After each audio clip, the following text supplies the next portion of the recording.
Hi, my name is Jan Wilczek from WolfSound.com. Welcome to WolfTalk, a podcast about audio programming. In this podcast, you will learn how to build your career in programming or research related to audio, meet programmers and researchers from all around the world, and learn about the intricacies of sound.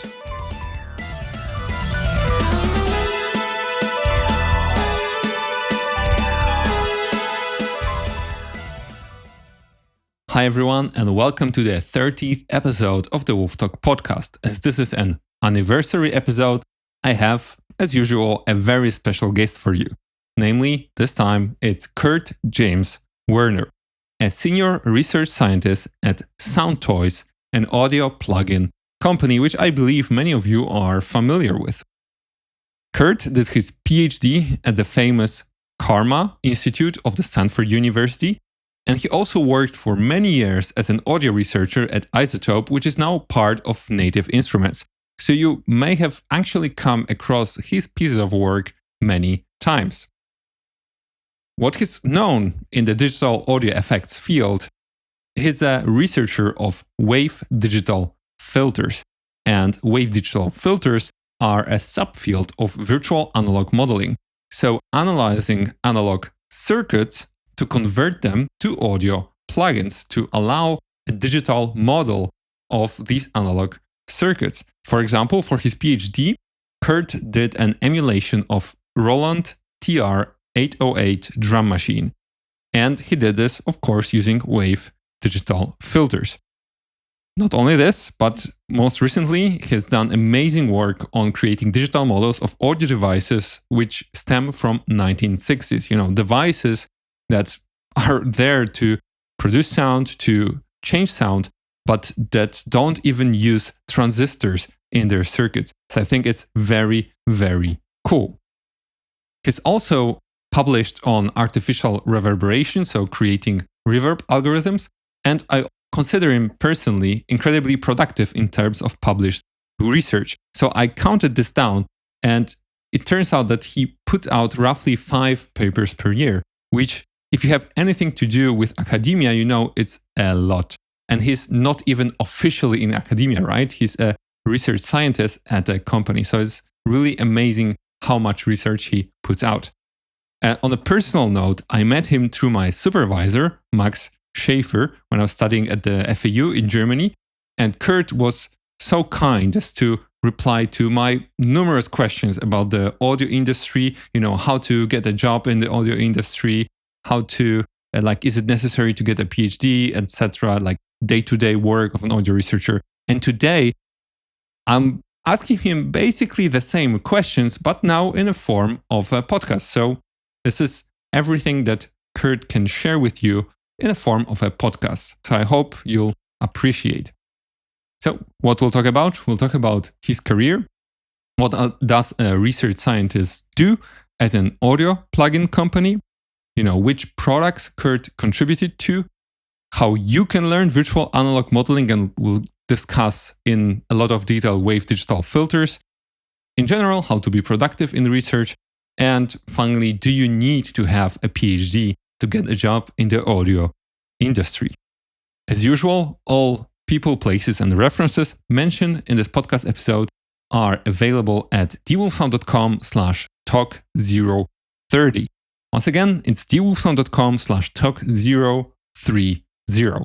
And now, Kurt James Werner. Hi, Kurt. Thanks for agreeing on this video. Could you introduce yourself to the audience? Hi, I'm Kurt Werner. I'm a senior research scientist at Soundtoys and audio researcher.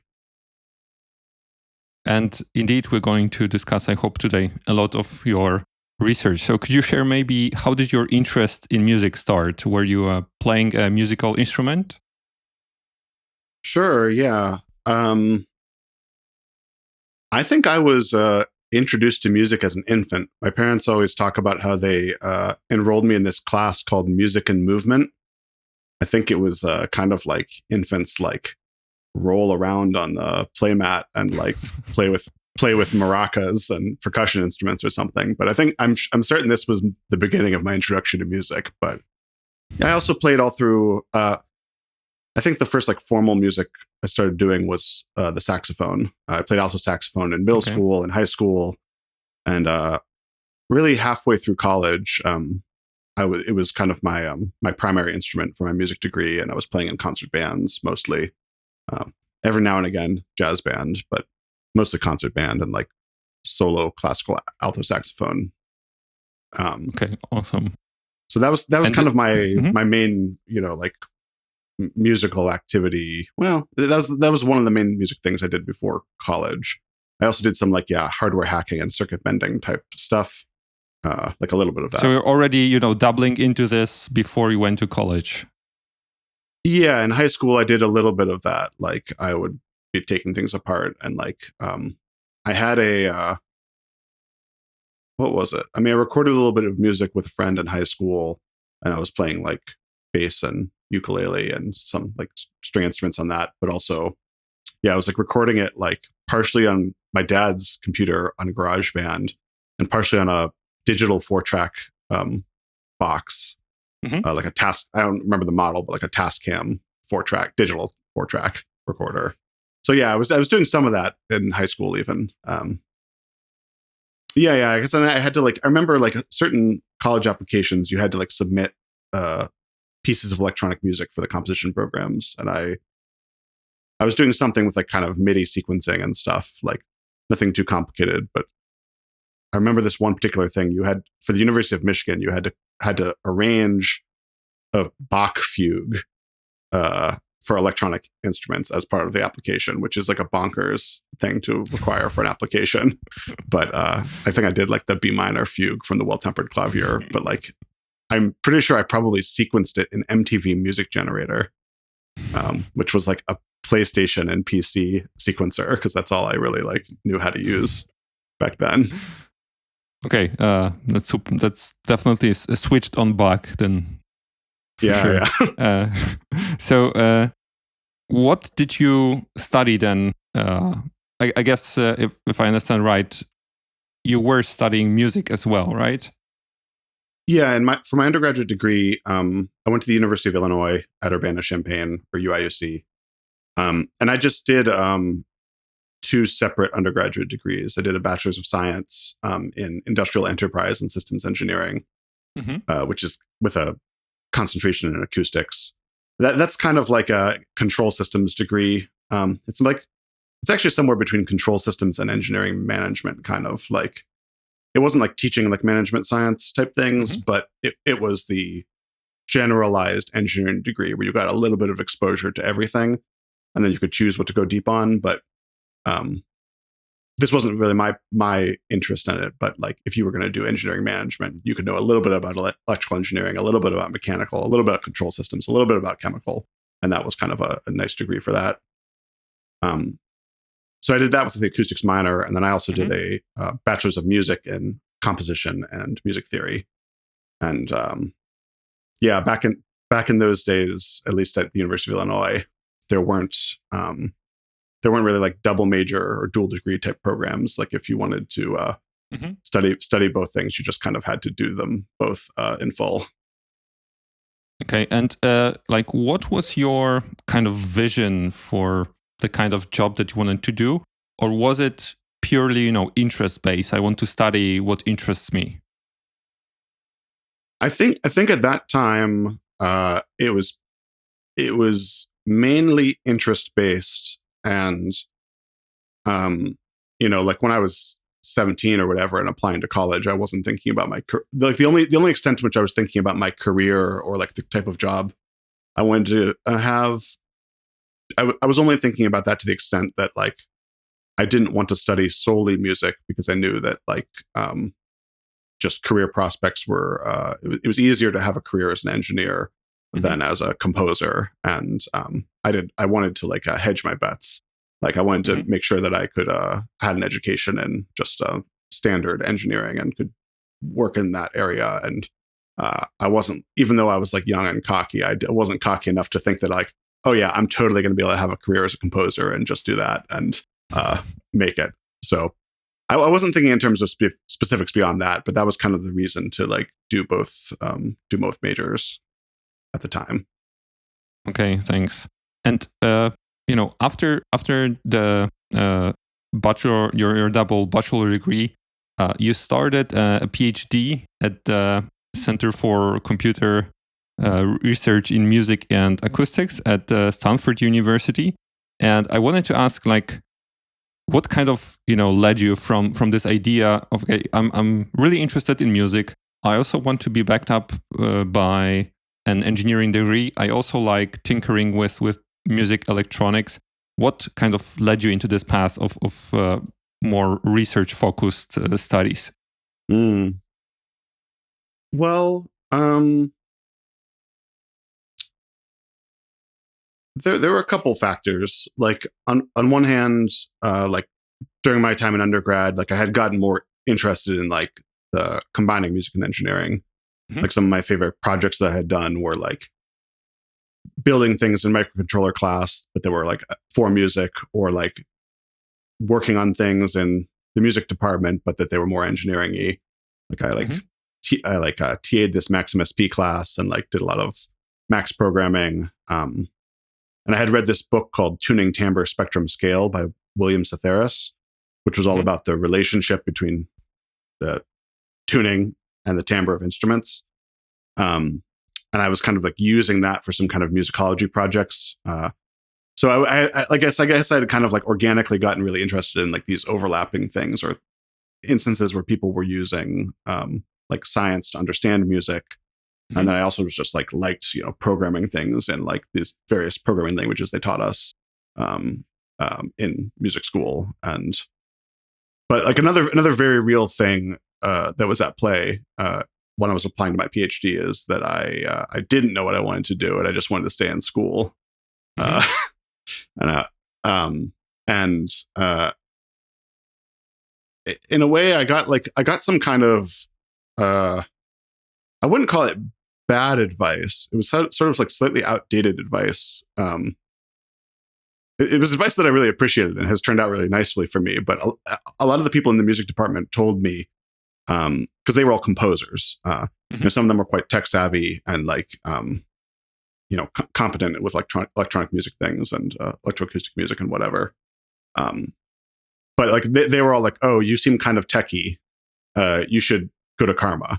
Like that's where the really crazy technological stuff happens. Like that's where they make common Lisp music and like compose with mainframe computers." And I think like ultimately that's not what CCRMA was like when I got there. It was just it was a somewhat outdated vision of it.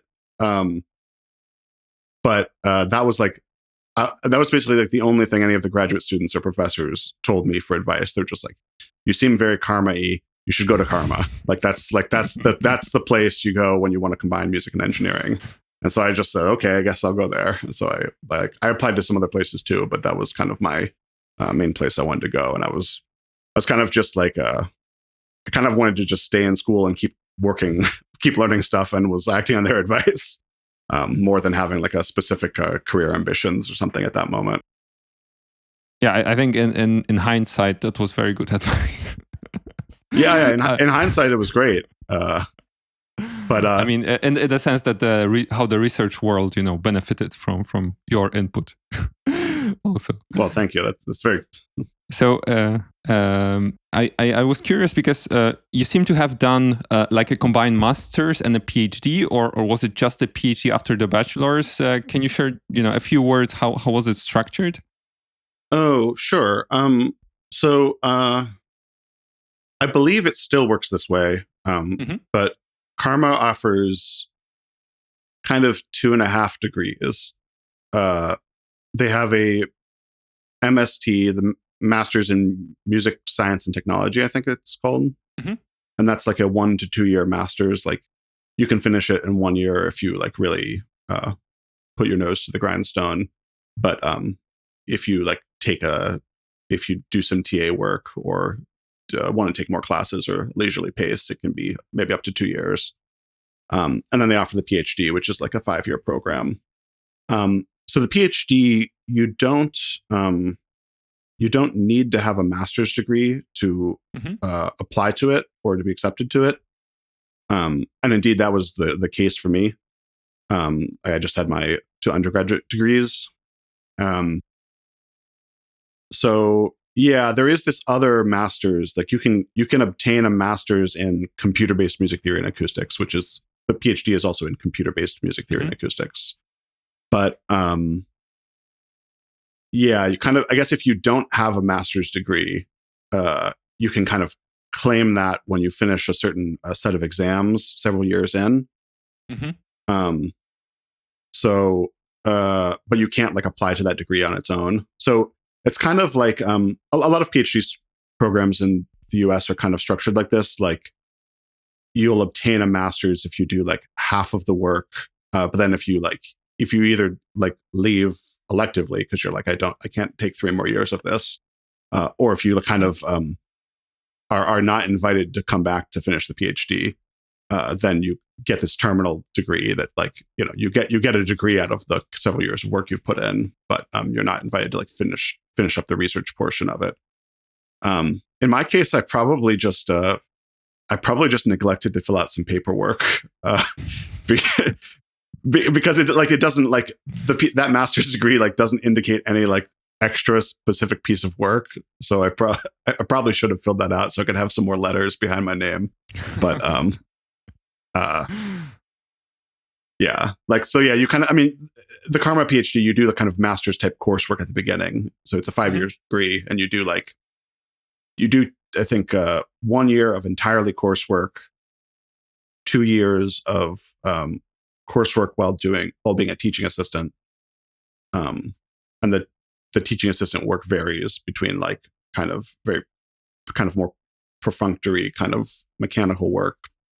But sometimes you're also like basically the instructor of record for a class. And then your last 2 years, you're mostly doing research, but like you can also still do some teaching assistant.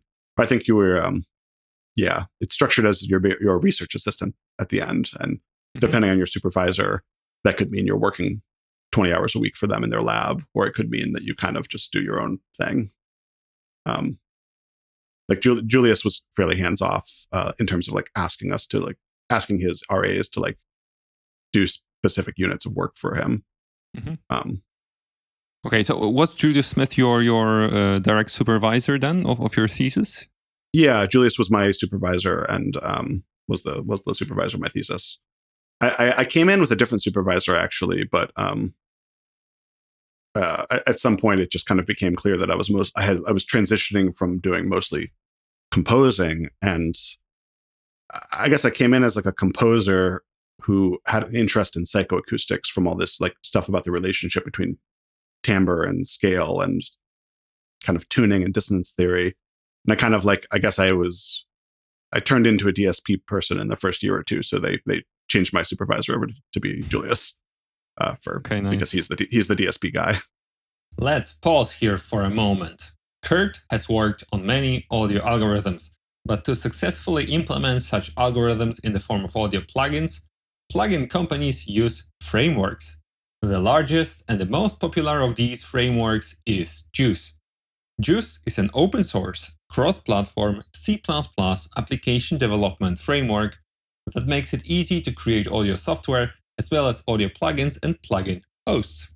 You can write code once and build VST, AU, AUV3, AEX, and LV2 plugins on Windows, macOS, iOS, Android, and Linux, as well as embedded platforms. I've been successfully using JUCE since 2018, both in my private and professional projects, so I'm delighted that they're sponsoring the podcast. I especially like how JUCE makes it easy for beginners to jump right into creating audio plugins and applications without worrying about C++ quirks. JUCE is used by the majority of the world's most important audio companies, but it is free for personal use and there's affordable pricing available for companies just starting out. Apart from the framework itself, JUCE has an amazing community of users gathered in JUCE forum, which is a great resource to learn audio programming on its own. The most recent version, JUCE 8, contains many exciting features, including cross-platform WebView plugin UIs.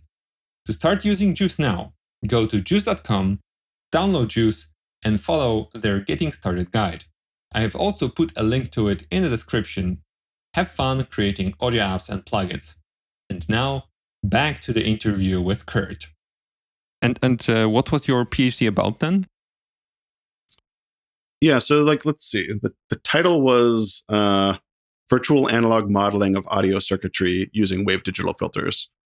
So I did some other papers and other work while I was there, but the main thing that the majority of my papers were about, and they all fed into this thesis.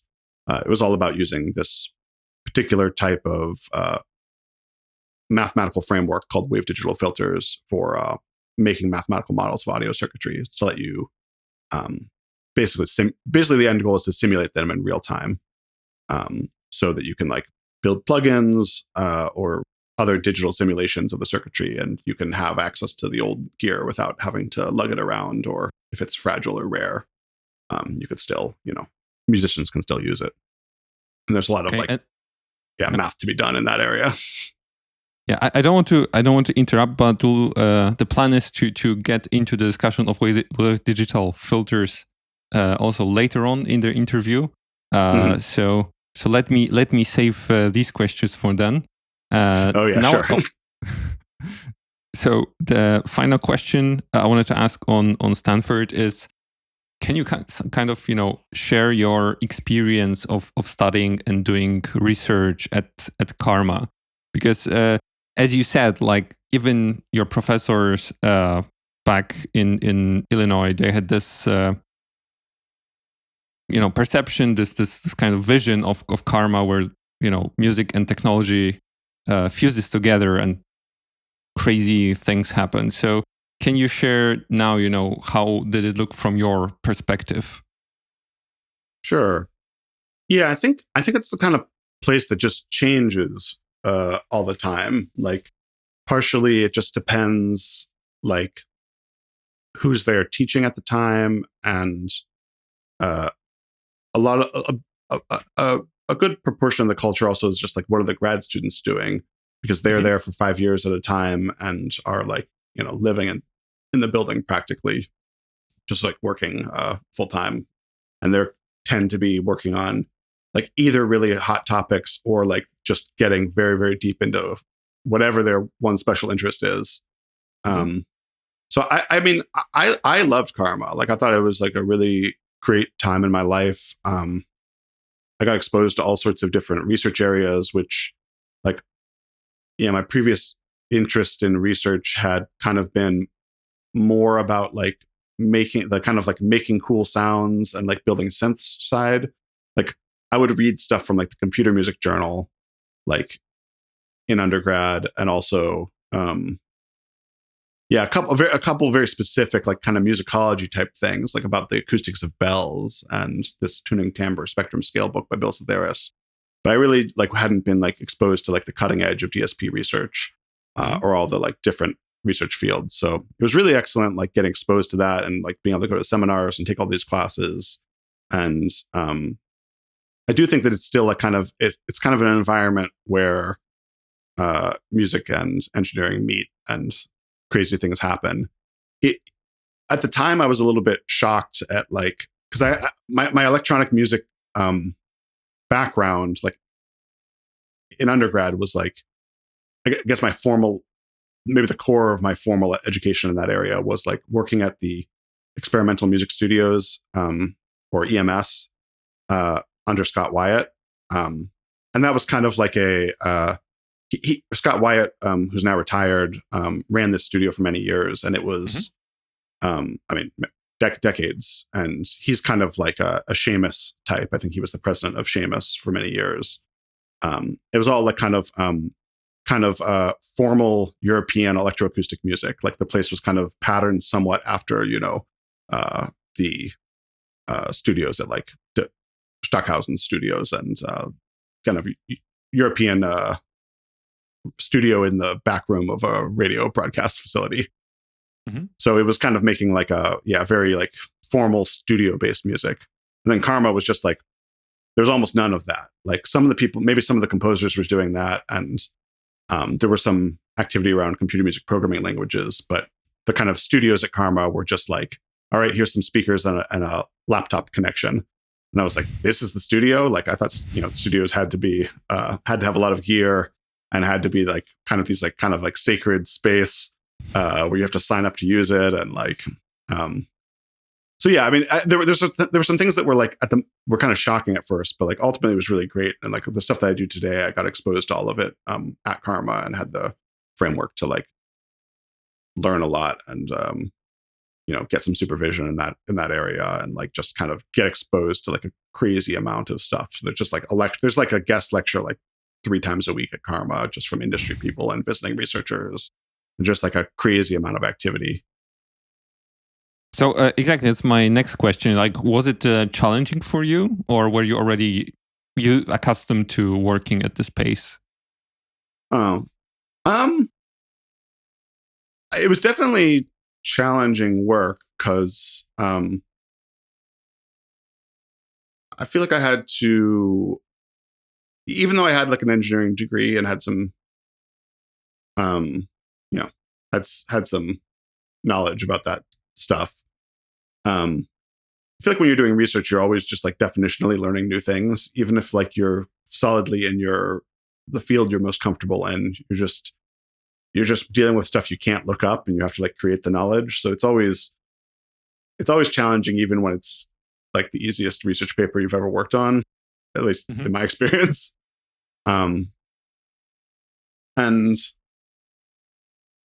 yeah, I mean, I think I worked at like a pace that was like not very healthy back then too. Like I was just like working like all the time, and I would stay there like all day long. And during this one period, like when I was really hitting my stride and figuring out the beginnings of my thesis work, I was like nocturnal, and I was sleeping during the day and working in the building at night. So like could be alone and not have distractions. And like that was very productive, but also really messed up. And I wouldn't repeat it. Yeah. So I was also curious, how independent you were required to be. In other words, how much supervision did you get? Because what I hear from some PhD students is that they may be, dissatisfied with the amount of help they're getting from their supervisors. I was just curious to hear how it was for you at CCRMA. I think at CCRMA things are fairly loose. I think a lot of the professors have like a kind of an attitude where they're just trying to create a really good framework for people to do work.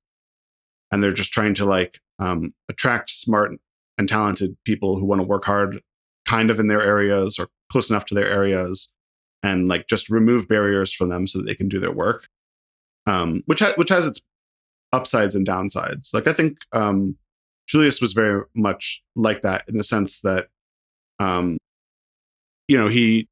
he taught all of his DSP classes, and I learned from that, and that kind of set the context for my research. And he certainly helped me a lot during the research in terms of like giving me ideas and being able to bounce ideas off of him and talk through different mathematical things. But and in fact, he introduced me to wave digital filters. I mean, not just from his class, but there's this guy, Vaibhav Nangia, who from another department, and he was like, "This guy's interested in modeling circuits, and you're interested in modeling circuits. Why don't you look into this framework?" But he also, the kind of supervisee relationship. It wasn't like he had a bunch of research topics and he was kind of assigning them to students or saying like, okay, I want to work on this topic. Who from the lab will be the one to take it and lead it? It was more like he just wanted to set things up so that things were easy and we had opportunities, and that he could help where he could and where he was needed. But he wasn't like setting the agenda exactly. In fact, this kind of agenda setting type supervision, I would say at that time at CCRMA, it was more coming from Jonathan Abel, who was a consulting professor and was the chief scientist or CTO or something Universal Audio for a long time. Jonathan had just always like a million research ideas brewing, and he was often more actively doing this model where he was like kind of looking around and being like, "Hey, who wants to help me with this idea? I have an idea for making a crazy reverb." And like, he could have just done it all himself, but he was often like looking for a student to give a project to. And those projects like from Jonathan kind of came slightly pre-chewed. And he was just like, all right, I have this idea. Let's see it through together. This isn't to say that Julius wasn't like sharing ideas and stuff. It's just, I think he had a strong like vision of, he didn't want to cut people off from having their own ideas. And there was more of a power relationship there because he was mostly people's like actual supervisor, and Jonathan Abel was like a consulting professor who like didn't have like formal, no one, like I didn't like report to him like as an employee. So yeah, but maybe just a personality difference between them. But I think it also makes a good case for a kind of diverse environment. If it makes sense. And I would also guess that there were a lot of people at Karma that were kind of heavily driven, and at times they had their own ideas, at other times they needed someone else's ideas. But I think it makes for a good mix. Okay, so what did you do after your PhD? So after my PhD, I moved straight to Europe. Like 1 week later, in January 2017, to start working at SARC, the Sonark Arts Research Centre at Queen's University Belfast in Northern Ireland. And what are your kind of duties there? So I was I was what they call in the UK a lecturer of audio, which in the US you would call a assistant professor of audio. So it was like just a full-time research and teaching post. And I was hired primarily to teach on the new audio engineering, what they call the pathway, but what we would call a degree in the US. There was to be a new audio engineering degree where the students would earn a bachelor's of science that was jointly taught between the electrical engineering department and SARC, which was SARC was actually part of the music department, which was a part of the School of Arts, English and Languages. So it was kind of like the techie department within a very much arts and humanities department or arts and humanities school. So I was hired to teach on this audio engineering pathway, which ultimately I did do some of that. The funny thing was that they wanted me to start mid-year in January, but I think the first years, the freshmen, didn't show up until I was until the next year. But the course that I was teaching, which was audio programming, actually what they probably called a module, the module or course, the class that I was teaching called audio programming, didn't run, it was for sophomores or juniors, sophomores, I think. So it didn't come up until I had been there for over a year and a half. So I think let me look at my resume. I think I ultimately only taught that class one time. Okay, so yeah, it's a second year module. Yeah, I actually, even though that's what I was hired for, and I was there almost 3 years, I only taught it one time.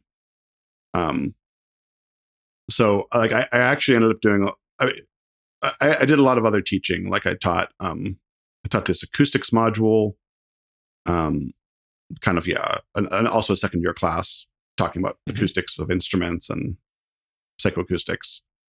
And I taught an electroacoustic composition class, which was kind of just it is what it was. It was an artistic class about composing electroacoustic music, and I did a lot of project supervision. kind of like supervising undergraduate thesis projects and kind of, these year-long projects. Okay, and was this audio programming course your kind of own, curriculum that you designed the class, etc.? Yeah, so those 3 different courses I mentioned, like the acoustics and perception, I was basically filling in for someone who I believe was on parental leave. And I was just basically teaching their course. I won't say I added nothing to it, but I didn't really redesign the curriculum. I was just delivering their course in their absence. Mm-hmm. The electroacoustic composition and the class, I basically redesigned from scratch. And the audio programming class, I was hired to create that class. So I completely made it from scratch. And that was kind of like, the main class I was teaching. Okay. When we're talking about, teaching, you did teaching during your PhD and when you were also in Belfast. Maybe you also did some in your bachelor's. So you're teaching a number of courses, and you mentioned a lot of them. And I just wanted to ask, what did you learn from this experience of teaching, and how did it kind of influence your research? That's a good question. I feel like a lot of times research, when you're collaborating with someone or supervising someone, there's like definitely a teaching component to it. Mm-hmm. And I experimented with a bit of that in that audio programming class. Like their final project was basically to write a DAFX paper, kind of like an undergraduate level, like scoped to what an undergraduate who's taken one course is capable of, to basically to like implement something and write it up in that form. But yeah, I don't know. I think that I think I have always been the kind of person who my research and teaching are like somewhat separate. So I never had a like strong pipeline set up from my teaching to like advising graduate students. Or, a lot of professors are kind of skilled in like setting up their classrooms in such a way that it like supports their research activities. Mm-hmm. But I think it's just something I would never did a good job at, or I never really organized things in that way. So other than that one thing where I kind of was encouraging the students to like do research, like think of their work in terms of research.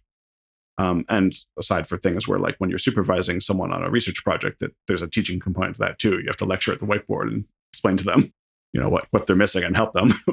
I was actually there's one maybe big anecdote from my teaching that really informed my research. I can't remember who it was. I think it was a guy named Josh. I got more interested in drum machine modeling stuff when I was the co-director and teaching assistant of the Stanford Laptop Orchestra, or SLORC, in 2013. Because like some students, I think his name was Josh, the student was like very interested in drum machine sounds to use in a piece. And like as often happens when you're doing like kind of student advising and supervision, like a student will ask a question and they're interested in they just like want a very direct kind of like answer. Like I think ultimately they were just like, no, literally, how do I do some sample playback with drums? Like I just like want to like play back some wave files. And I was like, oh, drum synthesis is so cool. I had read all these articles in Sound on Sound magazine. This like synth secrets column. Like it's like there's like 70 columns of it or something. And I was like, oh no, drum synthesis is so cool. Like here's how the 808 works and how the 909 works, and we can build the unit generators in Chuck that do the same thing. And I had known about that, but I got really excited finding resources for the student. And then like I suppose then when I was looking for projects to do physical modeling research on, and like I was looking for case studies, I basically was like, oh, well, like no one's ever done a drum machine circuit in a DAFX paper for some reason. Maybe that could be my thing. Like I'll try to draw my case studies from like the literature on drum machines. So maybe that was a moment where like I probably wouldn't have thought of that if it wasn't for my like teaching activities. Okay. I guess that's your whole thesis and the number of papers that you also worked on the drum machine, I guess, weren't a direct answer to the student's question. But yeah, I think it's super cool that you get this kind of inspiration from your students. So I have one more question on teaching, because that's very interesting to me. And namely, what was your approach to teaching the subjects that you mentioned? And I especially like to ask about things, related to DSP and audio programming.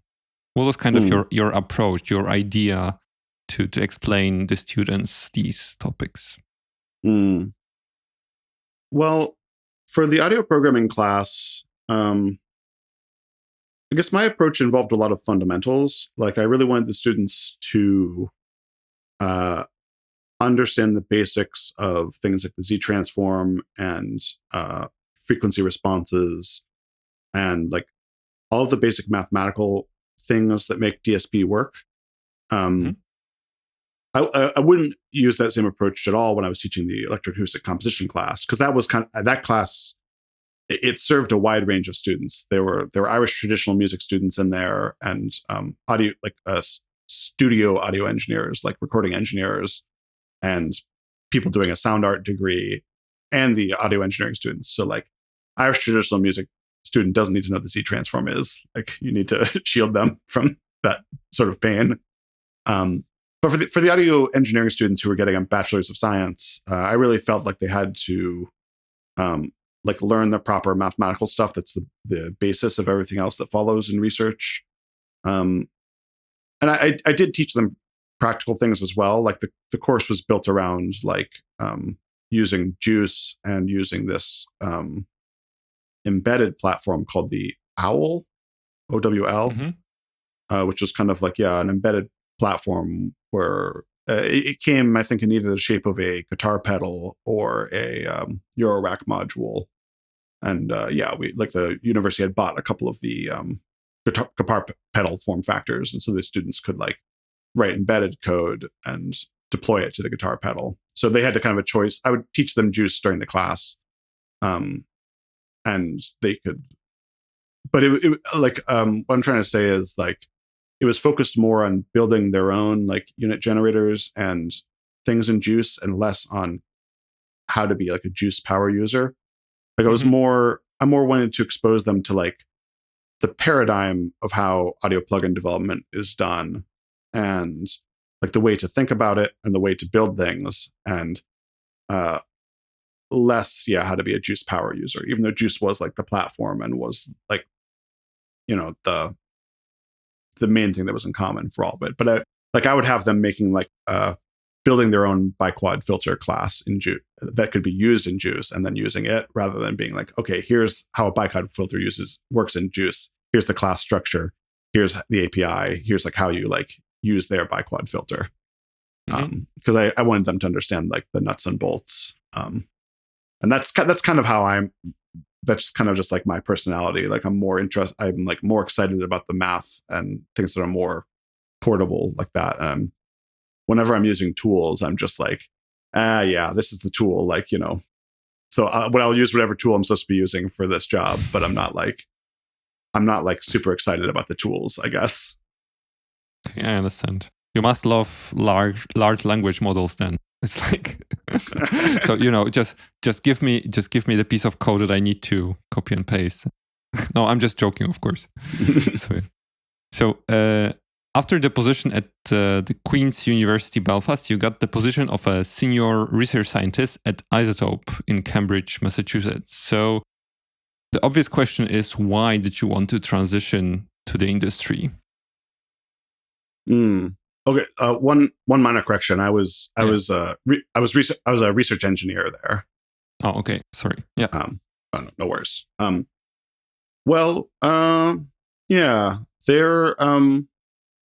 There were some minor things like, there were some things about teaching in a university that I had some gripes and some things that weren't perfect, and I was looking for a bit of a change.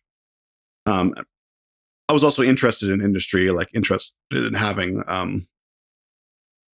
more of a direct impact on like building products that people use. Because I mean, I just I enjoy teaching and I enjoy research a lot, but some of the things I just was actually the most excited about were when I like was building tools and like putting them in artists' hands.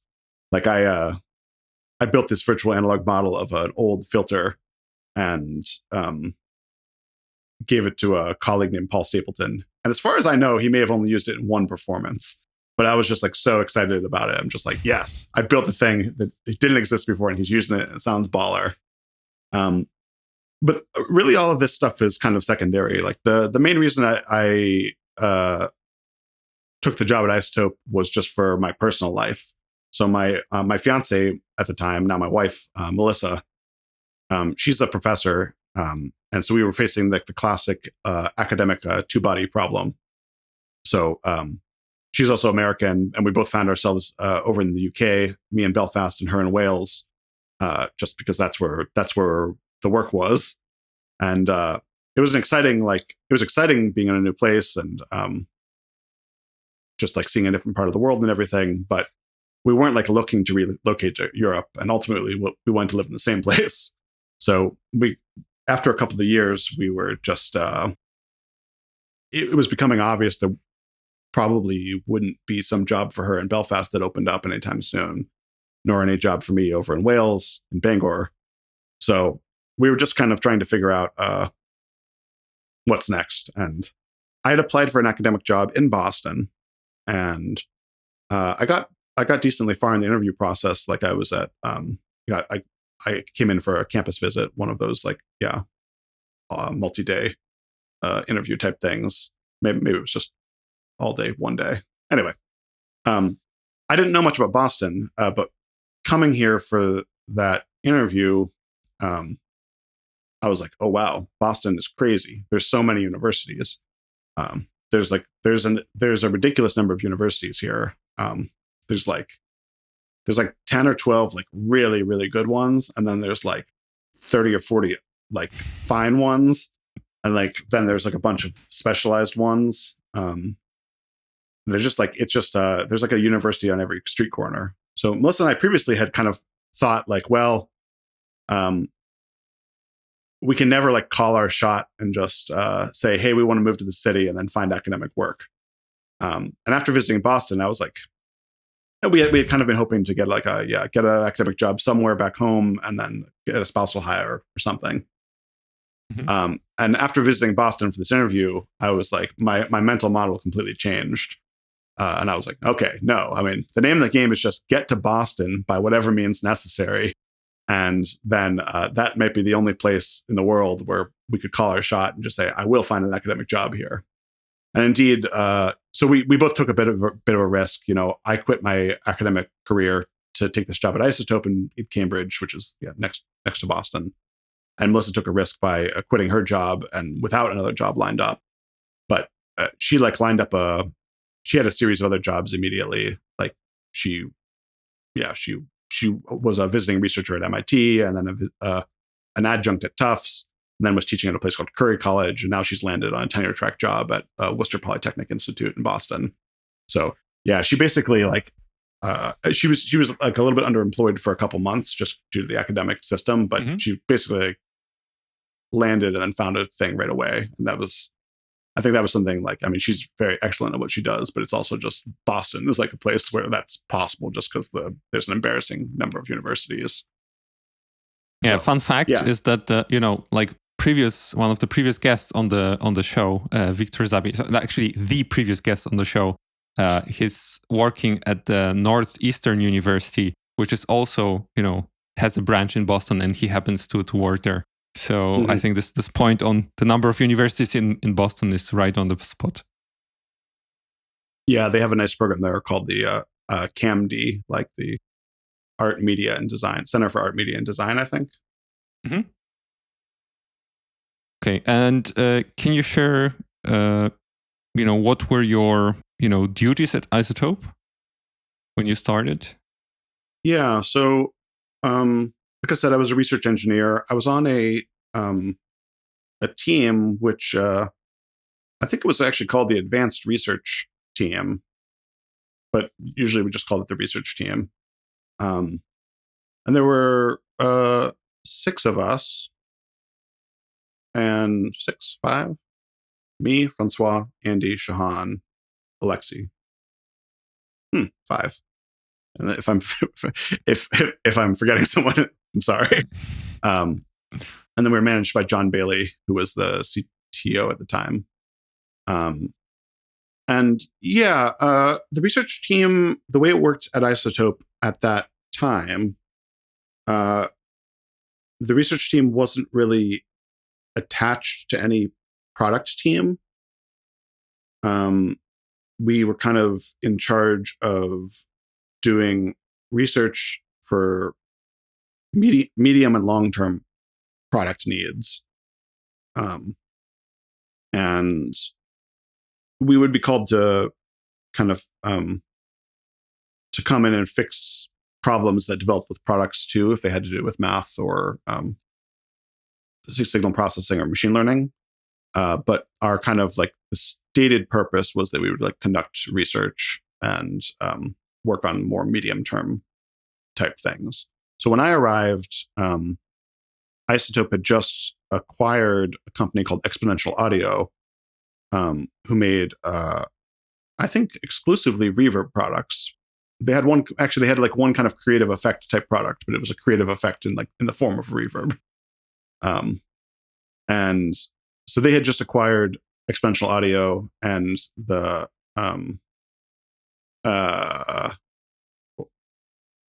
I was kind of tasked with doing some of the interfacing with them, because like the head of Exponential Audio was also like joining the research team for 1 year to kind of do a handoff. And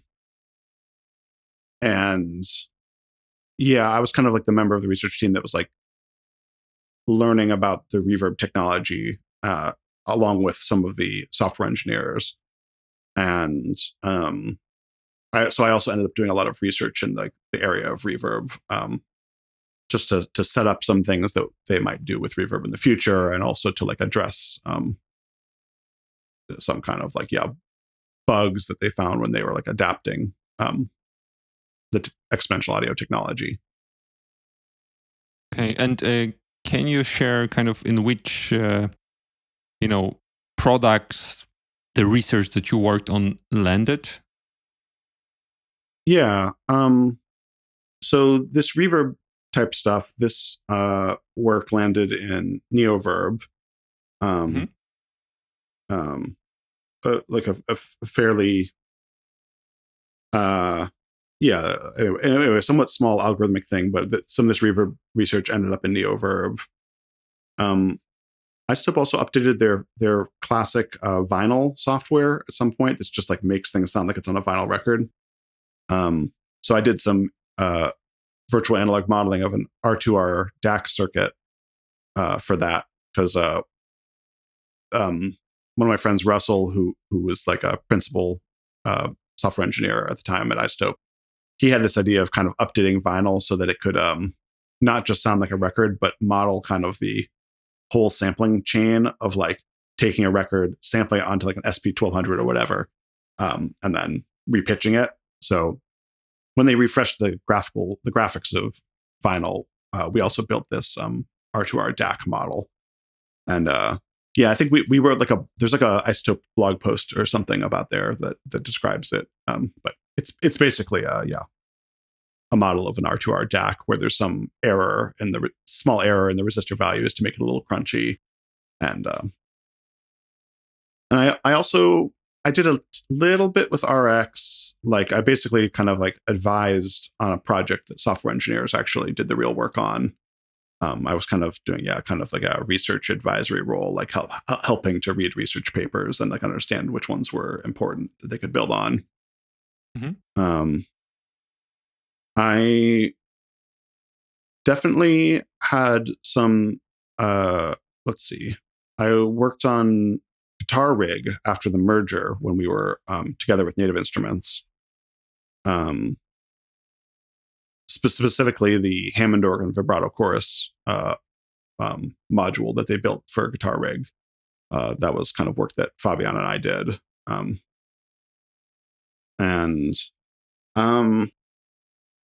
Near the end, I also worked a bit on Ozone. I can't remember what it's called, but the new version of Ozone has like sort of like, some kind of mastering soft clipper type stuff in it. And I did work on that. And I think I also did some stuff on a little bit of work on Neutron. They made a new version of Neutron that like it incorporated some of the distortion features from Trash, which like either had been discontinued or was about to be discontinued. Although of course now they've brought it back in a new form, but they kind of were like putting some of its features into Neutron. And so I was doing some of the kind of basic science research on there. It was kind of an interesting problem. Like they have like all of these different wave shaper type, let's say wave shaper-ish distortions, and they wanted to be able to have a blend pad to choose between them, but like a two-dimensional pad. But like they're all just like Trash is, I guess, known for just having like kind of crazy sounds, and like if you just blend between them naively, the volume is going to be all over the place, and like it won't be satisfying to use this 2D controller. So I was tasked with like figuring that out and making it sound right, but also feel satisfying to use. And there's kind of like just a lot of like basic science stuff to do there. Cool. And were you also involved in writing any of the code that went into the plugins, or was it mostly research focused or kind of prototype focused? Mostly prototype focused. I did occasionally write C++ code. There's sort of an internal system for, Anyway, I occasionally did write C++ code, and I wouldn't be shocked if some of that made it into the final product, but I wasn't writing production C++ code. I was mainly writing, I was mainly using Python at the time to build on something I said before, mainly just because everyone there used Python. Like I kind of like was used to using MATLAB coming from an academic environment, and then they didn't have a MATLAB license and didn't want to learn Octave, but people used Python, so I switched to Python. So I was mostly writing Python, very occasionally Octave, and occasionally C++, but I wasn't. iZotope had an entirely separate software engineering team who like actually did the real work of building the software production code, and so I wasn't doing any of that work really. I mean, it's not impossible that a line of code I wrote made it in. Probably the project where I touched the production code most closely was working with Fabian on the Hammond organ vibrato chorus. I think I probably Fabian and I wrote the production code for that, and probably not for any of the others. Okay, sure. So during your time at iZotope, you were also publishing research papers. So I guess that in general you weren't prohibited from publishing. But I was interested, were you also allowed to spend time on writing research papers, or was it something that you needed to do in your free time? We were explicitly allowed to spend our time working on that. The research team, I mean, in theory, there was a certain percentage of time that we were allowed to spend on like self-directed research. I don't know if that like the exact number isn't super important in practice, but we were allowed to. And like when I was like discussing the job when I was getting hired, I told them like, look, like it's important to me to be able to like go to DAFX and like, give back to the research community a little bit. And like, and it was explicitly like within the remit of the team, and so it was always fine. And I organized my activities like so that I was mainly working on things that were also aligned with our product roadmap, and things that were valuable to be working on for iZotope.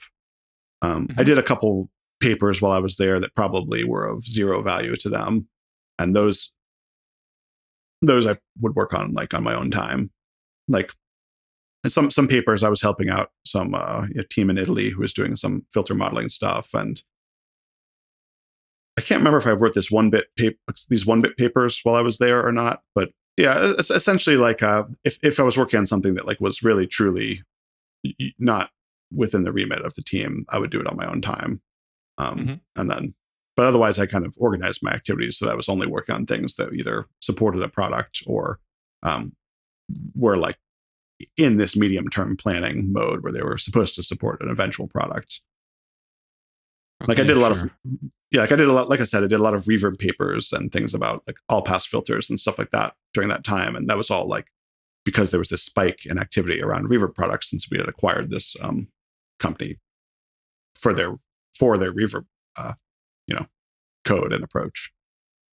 Yeah, I'm curious if one can, trace the new features in iZotope products and then link them to your publications from somewhat similar time. I think that would be a fun activity.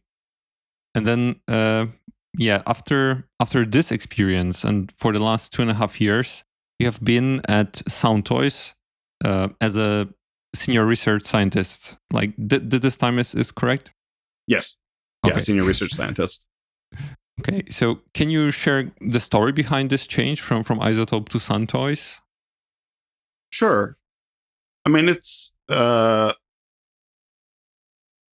in June 2022. So I mentioned this merger between Native Instruments and iZotope. It was actually a little bit more complicated than just that. It was also involved Brainworks and Plugin Alliance and one of Jules Storer's companies.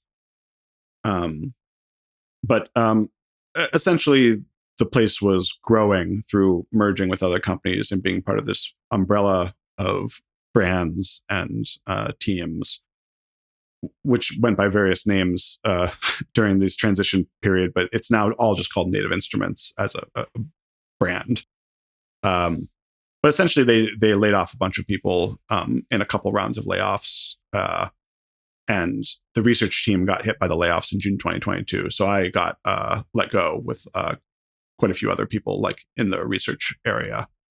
So after that, I was just looking for my next job, and I was trying to just decide what kind of job would be interesting, and if I wanted to do more of the same kind of thing, or go back to teaching, or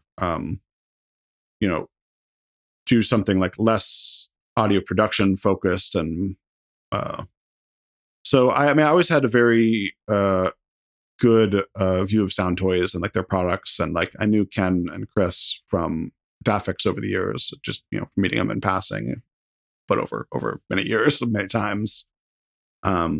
So when I went back to Dafix that summer, I got to talking with Ken, and then like went to interview, and that the rest is history, I guess. Cool. So there is a benefit in Dafix when it comes also to industry jobs, I guess. No, I'm joking, of course, but yeah, yes, I think it's. Oh no, it was Dafix. Dafix was like the best. I probably had more viable leads on jobs come out of my Dafix context than anything else. Like during that period. So it was. I was very glad to have that like resource in that community when I was job hunting. Okay, and I also think that it's very nice that they're coming to Dafix so regularly, right? So that's also, I think, kind of shows how they pay attention to the research side of the audio world. Oh, Soundtoys, you mean? Mm-hmm. Yeah. Oh yeah. I mean, I think they they go almost every year, and I think they almost always sponsor it. So yeah, I think they're very supportive of their research community, and like, want to help good things happen in that area. Cool. So are you kind of, continuing the same mode of work from iZotope? So mostly research and helping out the software team, and also publishing papers in part of the time? I would say, yeah, the nature of my work is somewhat similar in that sense. The big difference is that the team at Soundtoys is much smaller. iZotope was a large organization by audio plugin standards that became a gigantic organization by audio plugin standards. So it had many layers of bureaucracy and organization, and different strong demarcations between teams, and APIs for interfacing between teams. And Soundtoys is a very small team. I mean, more like 30 people, and less than half are in the engineering side. So it's a much smaller team, and like the kind of like there's still kind of a clear division of labor, though. Like I'm not really writing much. I'm really not writing like production code. It's something I'm trying to learn a little bit about and get better at, and so I can like be more useful. Just because the smaller a place is, the less precious you can be about distinction between roles. A team with one person, you can't make any distinction. But yeah, I'm still like largely working on. It is largely the same. Like I'm working on medium term research that's aligned with the types of products that Ken wants to be making, and like supports some feature we would like to build.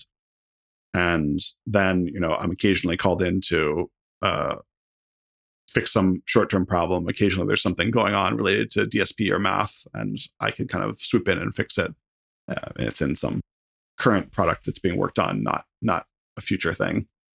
Mm-hmm. So in that way, it's quite similar. And yeah, I think I do. They still like support me writing research, and it's important. It's kind of important to me to do that, but I do a little bit less of it than before. I think it feels more important on a smaller team to be like even more focused on like aligning the stuff I'm working on with the product roadmap. Not that I mess around at iZotope, but just when you have like an entire team that's itself a small part of the engineering team, and you're one part of that team, it feels like you can sometimes take some bigger risks, or like focus on something that you're less sure is going to be valuable. And when you're just one of only a small number of people working on that on an even smaller team, I guess I try even harder to like align the stuff I'm working on to just what's going to be valuable. And it's often when like sometimes students come to me with who want to collaborate on something and want some help, and that's more like when I get off into another area that's like not aligned with a product we're working on.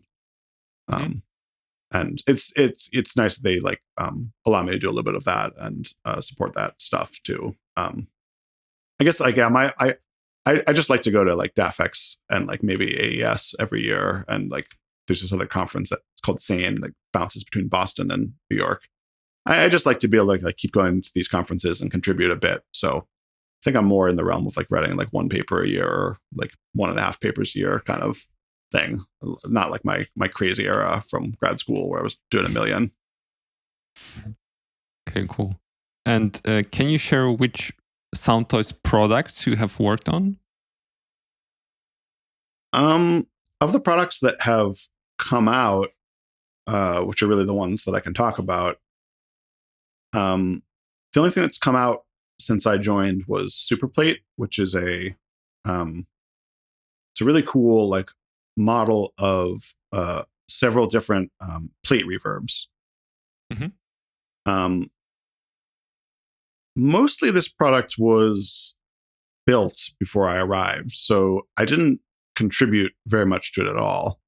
I contributed the tiniest bit. It has these different preamp modes, modeling a transistor preamp, a tube preamp, and like I guess clean preamp, which I think is just doing nothing. And I contributed the tiniest bit, like whatever you're imagining, it's less than that. But I contributed a little bit to doing like analyzing these circuits, like trying to look at a couple of the different preamplifier circuits and like analyze them and understand what's going on in them, so that like we could build those models. But it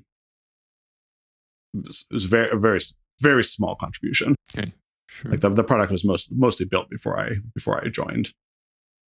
So I guess then we still need to wait for kind of like the official announcements or like official releases of products that you contributed to. But I'm super curious to see what it is.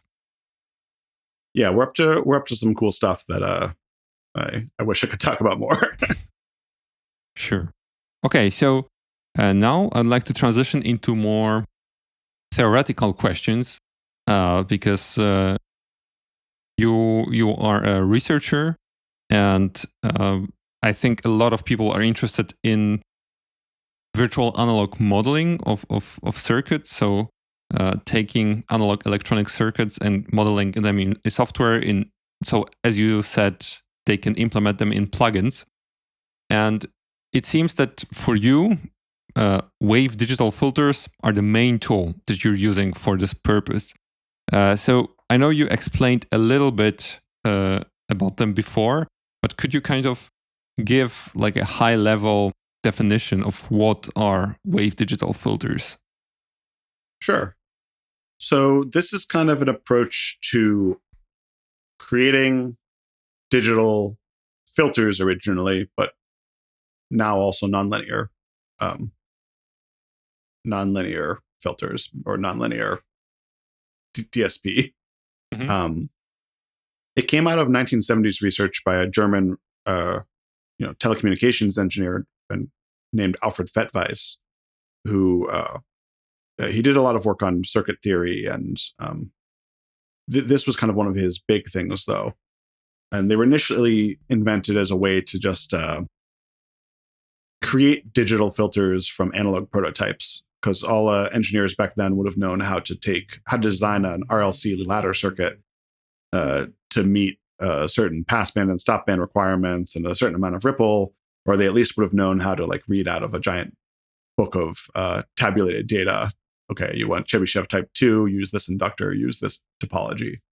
And so they were invented as a way to take all of that knowledge and bootstrap it so they could be used to create digital filters without having to learn, without having to like use kind of like the digital native type filter designs. You just like, you want a Chebyshev filter with this amount of stop band rejection and this amount of transition band.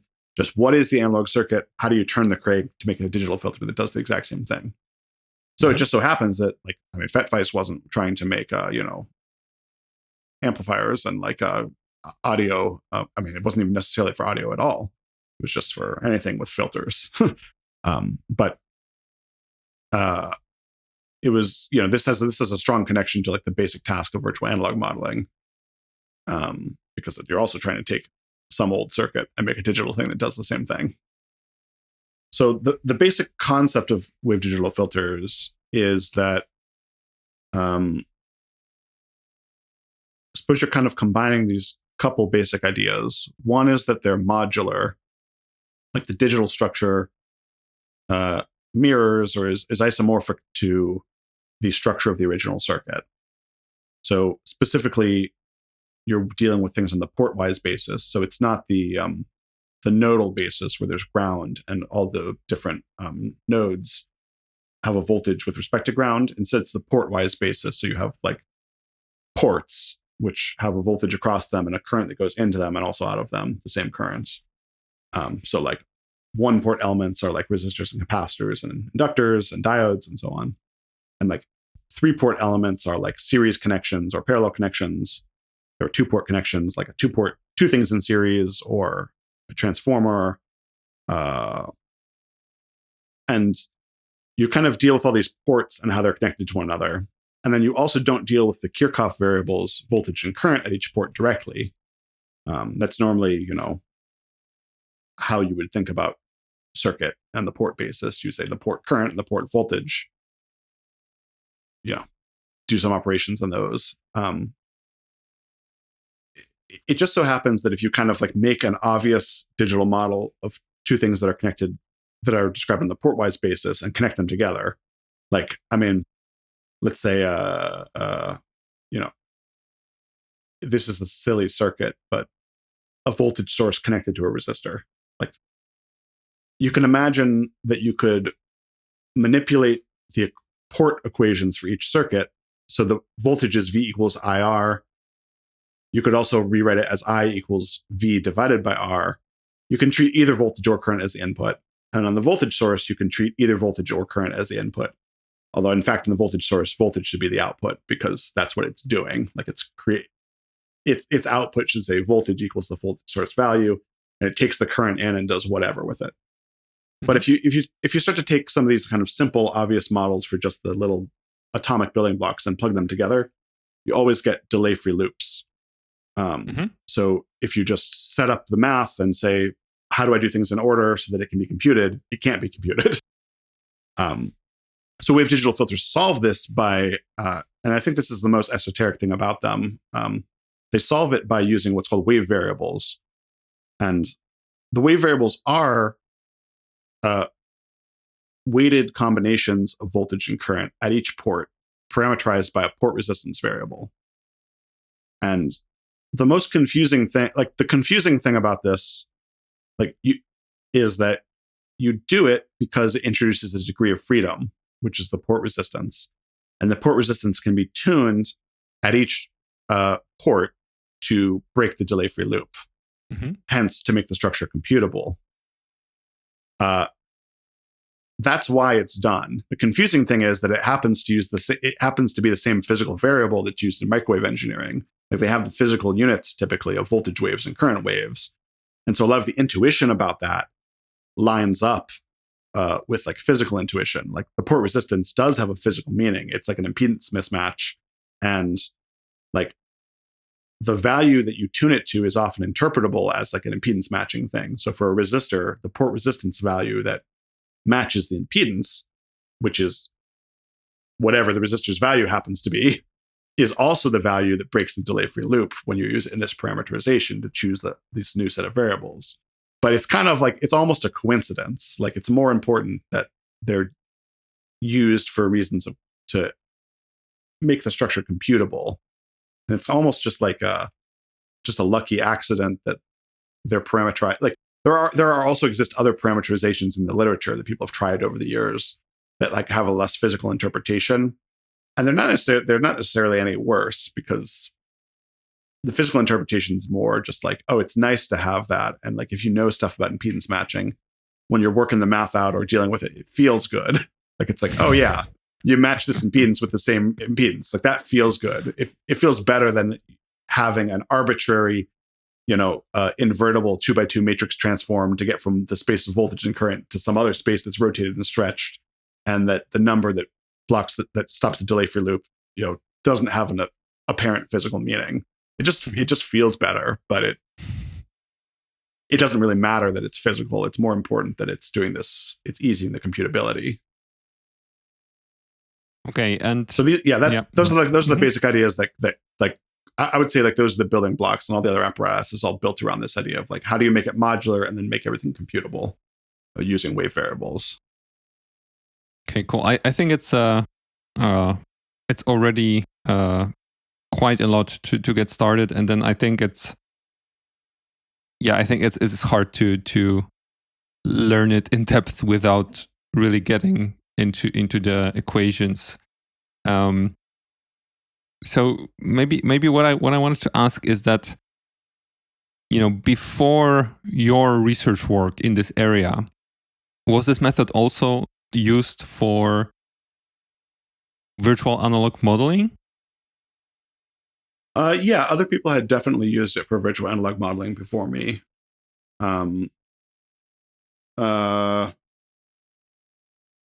so there were certainly a couple really good papers by Stefano D'Angelo and by David Yeh, who was also a student at Stanford.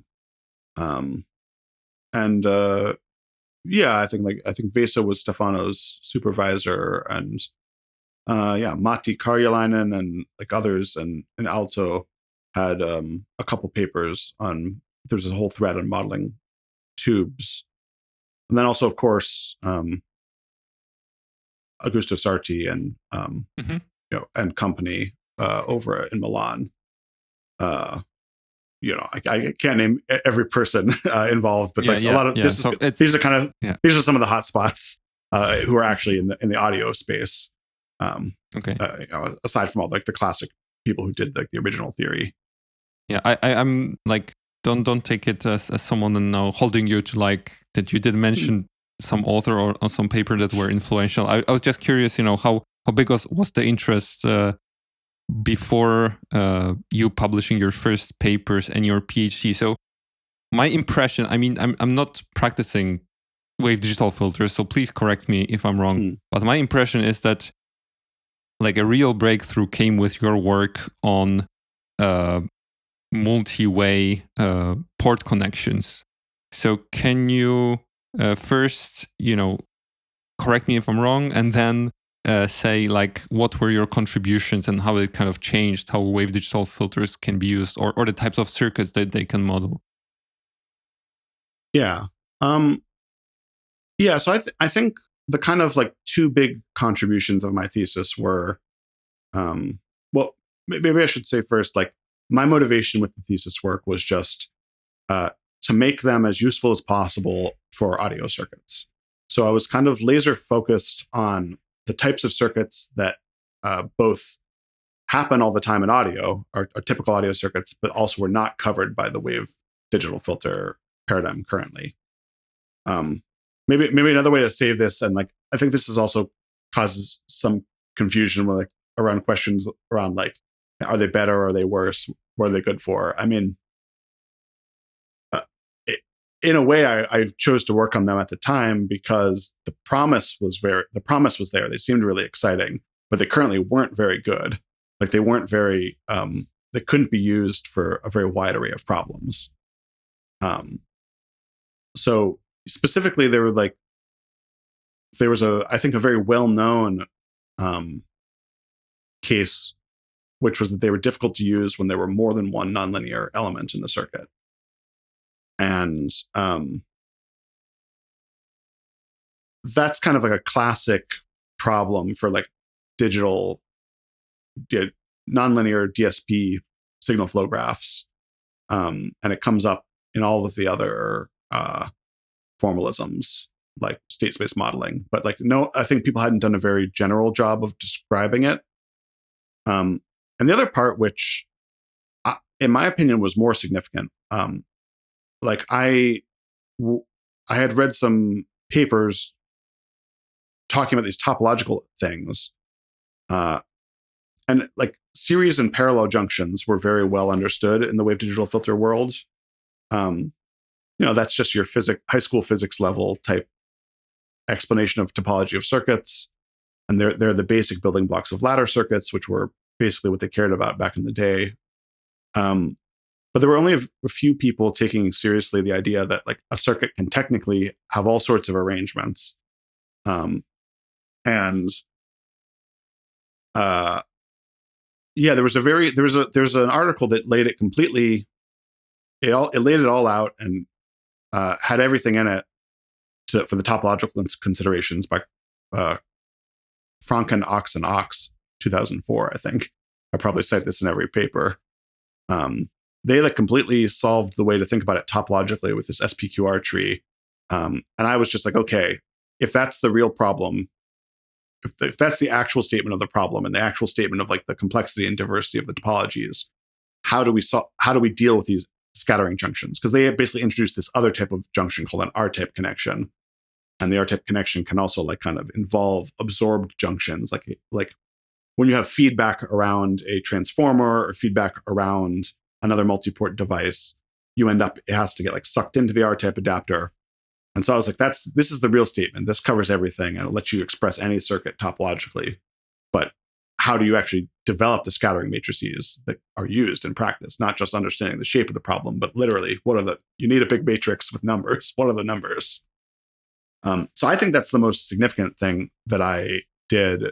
I think it was just connecting the dots and doing the first work on like how to solve those R-type scattering matrices in general, like just no matter how big they are, no matter how complex they are, just kind of connecting that problem and setting it up using the classic modified nodal analysis math, and then expressing it in a general way, and like recognizing that the topological issue was a real issue that's at the heart of all of this. And there have been improvements since then, like Alberto and I have some other, and then Alberto on his own with others, like have some more efficient ways of making it like using fewer multiplications to represent the same stuff. But I like to think that I kind of like kicked off that activity a bit, and like kind of made it clear within the audio research community that like it's not just about dealing with multiple nonlinearities. It's also about dealing with these topologies, which are kind of like, they're both the strength of wave digital filters, that you can think of things in these terms. But when you have a complicated circuit, you also have to attend to it, and it takes some extra work to do that. Mm-hmm. Okay, and solving that so happens to set up the kind of very general way of handling the nonlinearities as well, like isolating them in one part of the structure, connecting that to the rest of the structure with an R-type adapter, and then having classic wave digital filter subtrees below that. The topological insight set that up, and I wouldn't have had that if I hadn't figured out the topological aspects first, I suppose. Okay, thanks. So I wanted to ask, in this context, can we treat wave digital filters as a kind of fixed procedure that we can approach new circuits with, or does it require a deeper insight rather than just the topology? That's a great question. I think the dream for audio circuit modeling is always that we can just make something that works every time, and you don't need to know anything to use it. And it kind of turns the whole field into just a software engineering API. It's just that you can just teach any sophomore to use. But the reality is that it's partially like that, and it's partially not. The reality is that for certain circuits, it's extremely easy to use. And if you have the right library, or you've built your own library, and they're licensed correctly and you have permission to use them and all this stuff, certain circuits you can completely turn the crank. Like when I used that, when I did the RCA Mark II filter, that circuit is just like a RLC ladder circuit, and I had a library built internally at work to model it. And I just plugged it in and wrote it one line of code in 5 minutes, and it modeled it. All of the effort went into just understanding the circuit. But once I knew the circuit, just one line of code, it was done. And when I used Dirk Rosenberg's library in the paper, again, just like kind of one line of code, like it was done. But that's because it was a particular type of circuit. So in practice, you have to attend to all these typical engineering problems that you have to attend to, and all the other formalisms. Like if you're using a Newton solver or any other type of thing for the nonlinearities, you need a good initial guess. You need to know, you need like a way of guiding the Newton solver. Does it use backtracking or not? Like you need to know how many iterations to use and balance off, the requirement for accuracy against the requirement that it run in real time. And, you run into all the same problems you would run into if you're doing state space modeling or just modified nodal analysis based modeling. You run into these same problems every time, and also all these like subtle things like, you can often there's often like unrealistic things you add into the circuit for either computational reasons or to aid the convergence of the solvers.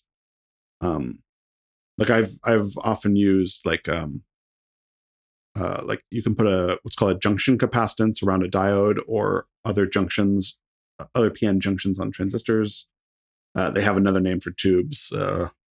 Is it the Miller capacitance? And anyway, there's stray capacitances in circuits, and on one hand, they're there, and like if you want to model them accurately, you want to attend to them in doing the modeling. But on the other hand, they also make your job easier when you're modeling it because they kind of add inertia to the nonlinearity by like having a reactance in parallel to it, which makes the initial guess easier to guess for the Newton solver.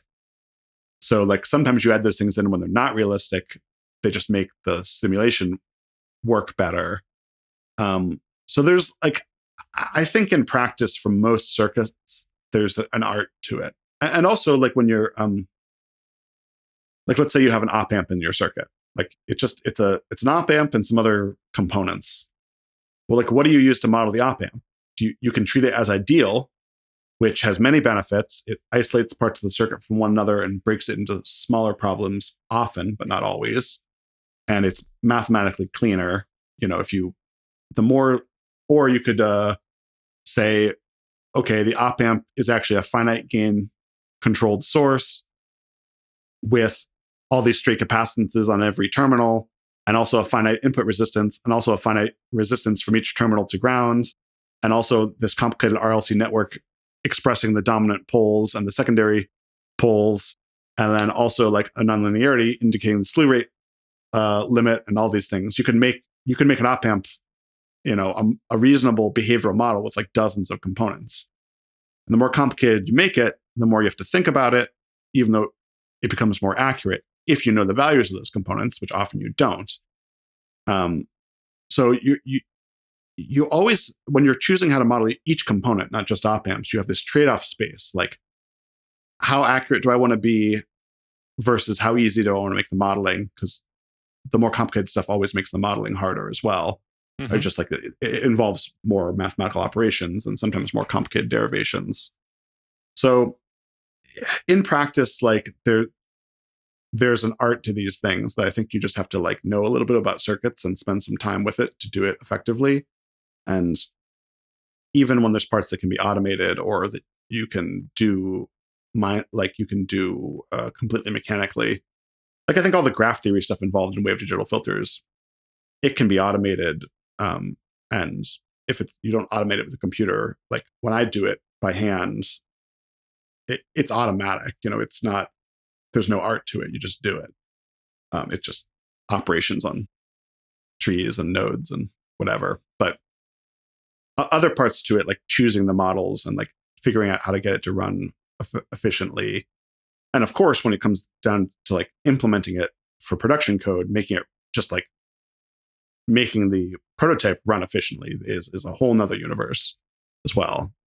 So I think a lot of these things I've mentioned, like they're not very close to just being able to turn the crank or just have a simple API that someone can just do it. Even as like the mathematical side and like the way to set up the problem and the way to do certain parts of it, even as those are coming close to being kind of automatic. I think knowing how to use the tools properly is not very close. Actually, and there's other things too. Like, I mean, they're silly in a way, but I've probably answered dozens of emails over the years from people who've implemented something from one of my papers, and it's always the same, or the same question comes up again and again, where they implement it and they're trying to reproduce impulse response of something or the frequency response or like match something in the time domain. But like they don't let the circuit warm up. So like they start the simulation right at time 0, but it's a nonlinear circuit that has like a battery or something or a voltage rail. And of course, if you start everything at 0 and just start it at the beginning, you get the kind of startup transient as like the capacitors warm up and like the voltage rail develops its voltage. And it's the kind of thing, if you know a little bit about electronics, just like have some kind of hands-on facility, or if you've either gone super deep into how SPICE works, or if you have practical experience, you know it's there and you know to attend to it. But if you've never done it before, you do all the math and you do all the code and you set it up and you go, why is there this weird transient at the beginning? And it's like, because there is a weird transient when you just slam a battery into something and turn it on. That just is there. You have to let it run. It's amazing that it's so accurate, right? Yeah, it's amazing that it's so accurate. Like you can model actually also kind of misuse of the circuit in a way. Yeah. Okay, and can you say why are wave digital filters so useful? Like, what are their strengths when compared to other modeling techniques? Yeah, that's a great question, and people ask it a lot because people are looking for like the best way to do whatever they're working on. For me, the biggest advantage when I started working on them was that I could write many research papers about them, and there was a lot of space to write papers because it was a not mature in the audio nonlinear circuit modeling area, and that was the thing that was the best. But I'm not trying to be cynical. It's just that was genuinely like kind of like the truth of why I worked so much on them. But they have some advantages. Like it's very nice to think in terms of modularity, and when you set up a library, they are very quick to spin things up. And for certain circuits, I think they can be very efficient as well. I mean, I have to be careful like talking about efficiency because it's all like it really depends on what platform you're deploying to with efficiency. It's not just a matter of like kind of the classic like counting multipliers and adds. Like this is how it's often done in research papers, but it's a very poor approximation of like the real world way that efficiency works. But it is nice that you're dealing with kind of a like linear complexity. Like as you add an element to the circuit, it kind of adds a linear cost usually. So there's not matrices that are growing quadratically in size. It's nice that when you make a circuit and you want to add something to it, adding it just feels like adding a small tweak. Like compared to like I think what a lot of people like learn in school when they're doing virtual analog is transfer function modeling. And like if you have like a simple circuit like a biquad filter and you add one extra capacitor to it, like you're in trouble. Like that's going to cause you so much extra work to find the new transfer function from adding one component. I mean, there's even a whole field built up around how to make it easier called the N extra element theorem by R.D. Middlebrook and company. But even that's also, it's easy, but it's its own complicated thing to deal with. So it's nice that when you're like, it's like, oh, can we add the junction capacitance to make the computation easy? It's easy to add that. It's profoundly just like you add one line of code and it does it. It's not like, okay, is it even mathematically tractable to represent the transfer function in closed form if I add one more inductor? Which I think, anyone who's ever tried to drive like anything bigger than a biquad has experienced the pain of just actually representing. And it's like, okay, one coefficient of the transfer function takes up the entire page of paper, and passive circuits especially can get extremely complicated. So it bypasses all of that. But also other techniques bypass that as well, like state space modeling pretty much bypasses that, and port Hamiltonian modeling. And so, yeah, I think, I don't know, more and more over the years, I come to think of them all as just like doing kind of the same thing. And it's just being like what feels good and is comfortable to use. Like, I use wave digital filters because I'm comfortable with them. And like, I've just spent the time and done the work to understand how every part of them work. Whereas some of the other formalisms, like I know a little bit about them and I've read a lot of papers, but like I've only like implemented like a couple circuits as like a port Hamiltonian model. So I'm like, I'm not that good at it. Like, I mean, like it's just, I've done a little bit in that area and like enough to try to understand the papers but not, I'm just less comfortable with it. But that I totally understand. I think it could be compared, to kind of, knowing programming languages, right? Programming languages you could also say that they do essentially the same thing. I mean, there are differences between them, of course, but in the end, there are ways to steer our computer. And even if languages are similar, I don't know, let's say C++ and Rust, if you are very well versed in C++, like you don't want to switch to Rust just because some other people are using it. I mean, you're very fast in C++, you're very comfortable, you know how to plug everything together. So why would you need another tool? So that's kind of an analogy that comes to my mind. Yeah, I think that's a great analogy. That is really how it feels for me. Like I think that also, like, if someone has like no facility with circuits at all, I think they're also like comforting if you know something about circuits. Like same as the math is comforting, just using them, it just feels natural and makes sense. Whereas I don't know, I feel pretty comfortable with linear algebra, but I like when I'm staring at like state space modeling matrices, I'm kind of like, all right, it's me and the numbers, and like they're kind of abstract, even if I know where they came from. So yeah, I don't know. I think it's really just I think it's a matter of like convenience and like what you already have of skills. But at the end of the day, I think they're fairly similar. Okay, and like the big thing is that wave digital filters used to be useless because you couldn't use them for most audio circuits. So like I guess I kind of think about a lot of the work I've done as like making them co-equal with state space modeling and Port Hamiltonian, in that like now they can run with the big dogs, and like, you know, it's possible to take a circuit with multiple op amps and multiple nonlinearities and feedback, and you can represent it as a WDF and use that approach if you want. Whereas like before, you would have to approach it as a very special case and come up with all these tricks and probably fail. And now it's kind of like, it's kind of up to the same level as the others, but I don't know if I necessarily think about it as being better, I guess. Okay, sure. And, you know, in your experience, are there any classes of circuits that are especially suited for WDF modeling? Yeah, I would say like if a circuit has one nonlinearity or fewer if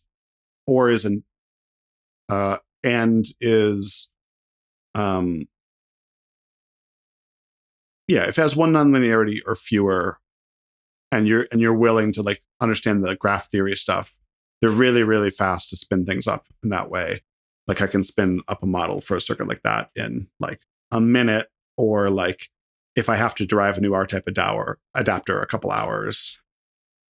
Just they're really good for that. I think I would like to write this paper someday, or to have someone else write it. But I think if you have lots of states, they're also nice.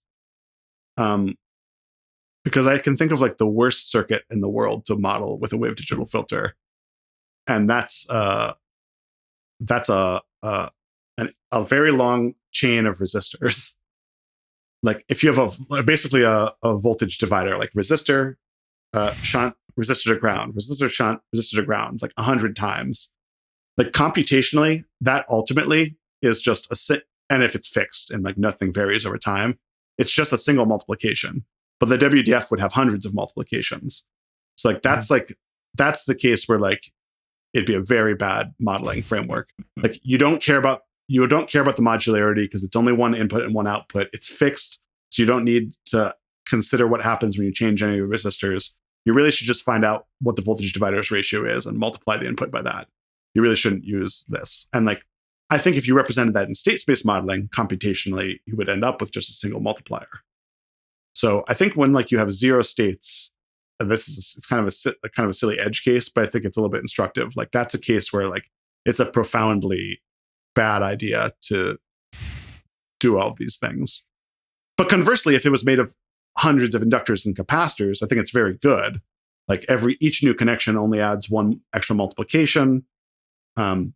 So there's probably a smart person could like make a graph with this where they find out like how the number of multipliers depends on the number of states and something with the topology. I've never done it, but like that's kind of like the vibe. Like I think circuits with very few states, you should be a little bit wary, and circuits with tons of states, it's probably more efficient. Okay, awesome. I think it's a great answer. Yeah. So I'll be also curious to see such analysis. But yeah, I think this is a great intuition already. And I mean, my last question kind of on this, and let me maybe combine it, because on the one hand, I want to ask you, when you see a new circuit, when you want to model a new circuit, how do you approach it? How do you approach it? And the other question is, what's the high-level procedure for modeling analog circuits using WDFs? So maybe that's, for you, that's a single question because you're using wave digital filters a lot. So how would you present your kind of procedure for first analyzing a circuit and then modeling it with wave digital filters? Well, so if you have the schematic for the circuit and the schematic's accurate, the procedure basically involves creating, drawing the circuit as a graph where each edge in the graph corresponds to a one-port element in the circuit, and multi-port elements are handled in a special way. And then decomposing this graph into what's called an SPQR tree, which means series, parallel, SQ means identity, and R means rigid. All these different, it's kind of a tree representation of the graph. And then that tree representation of the graph is isomorphic to the eventual digital structure. And you look, and if there's any new types of R-type adapters you haven't built into your library yet, you build them. And whatever's happening at the root of the tree, that involves all the nonlinearities, you have to build a Newton solver and do any kind of engineering, navigating the engineering trade-off space to figure that out. And that's the high-level procedure, assuming that you have a library and you've built some of the pieces already.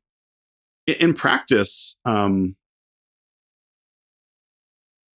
often don't have the schematic when you're working on circuits. So if you're doing black box modeling, it's no problem. But if you're doing white box modeling and you don't have the schematic, you have to produce the schematic. So it's kind of in a way, it has nothing to, it's not a wave digital filter modeling question, but it's real genuine work you have to do to be able to use that approach. I did this paper recently at the last DAFX on modeling the Motown EQ and the Altec 906-2A filter. And, to one skilled in the art, the wave digital filter model of that is just, it's a whole lot of nothing. You turn the crank and it works. There's nothing to be said. In fact, I think I only wrote 2 paragraphs about the modeling in the whole paper. But that circuit was almost completely unknown when I started working on it. There was a sort of block diagram with no details and some mistakes. And my boss has an amazing collection. Soundtoys has an amazing collection of gear, and he has one of these things. So I was able to work with it and open it up. But I had to do a board trace to find out every component and how they're connected to one another. And then I had to also reverse engineer it because I wanted to be able to have the gains move smoothly instead of just at stepped values, or make alternate versions if it had more stages. So I had to understand how it worked. And this turned into a thing that was months of work because it didn't work by known principles. Figuring out those principles and the tricks that they used back in the 60s when they made this thing. There was actually publishable work. There's stuff to publish on that. It was okay, this is a whole class of passive equalizer that nobody knows how it's built. And there's the only information that's out there is incorrect. And so the paper's all just about the circuit design. And that's where all the work went into it. And when I finally knew what the schematic was, I could breathe a sigh of relief and just make the WDF in an afternoon. But all the work went into just figuring out what is this thing? What is the schematic? Yeah, I love so this paper. In practice, that's a big part. Oh, thank you. Yeah. But please, So was it really just a single line of code then? Yeah, I mean, it was actually more than one line of code, but that's kind of, because it's the tree for a wave digital filter, at least in the way people usually code it up. It could be one line of code, or you can break it into subtrees. I think it's broken into subtrees. Just the circuit's quite organized, and it's kind of like this group of RLC things is a subtree, and then that subtree is an argument to like the main tree. But it's just so that you don't have like some nested thing with like 8,000 parentheses. Like it could be one line of code, but there's nothing special about it. It's just implemented using the library that we use internally. And cool. So it didn't require like, okay. It didn't require like for any extra consideration after like figuring out what the circuit was. It was just purely mechanical. Yeah. So that leads me into the next question, which is, if you partly answered this already. So the question is, do you create implementations of your mathematical models? And if so, which tools are you using for this purpose? Oh yeah, absolutely. Like I do kind of like, I write research code and we use MATLAB at Soundtoys. I've used Python and Octave and MATLAB in the past. And then, we've also developed like an internal circuit modeling library that's all written in C++. Okay, cool. So I kind of, I'm more like own the research code and the software engineers. Like I help them translate it into the C++ library. So I'm lightly responsible for the let's say the content, but not the craft of that, which is more their purview.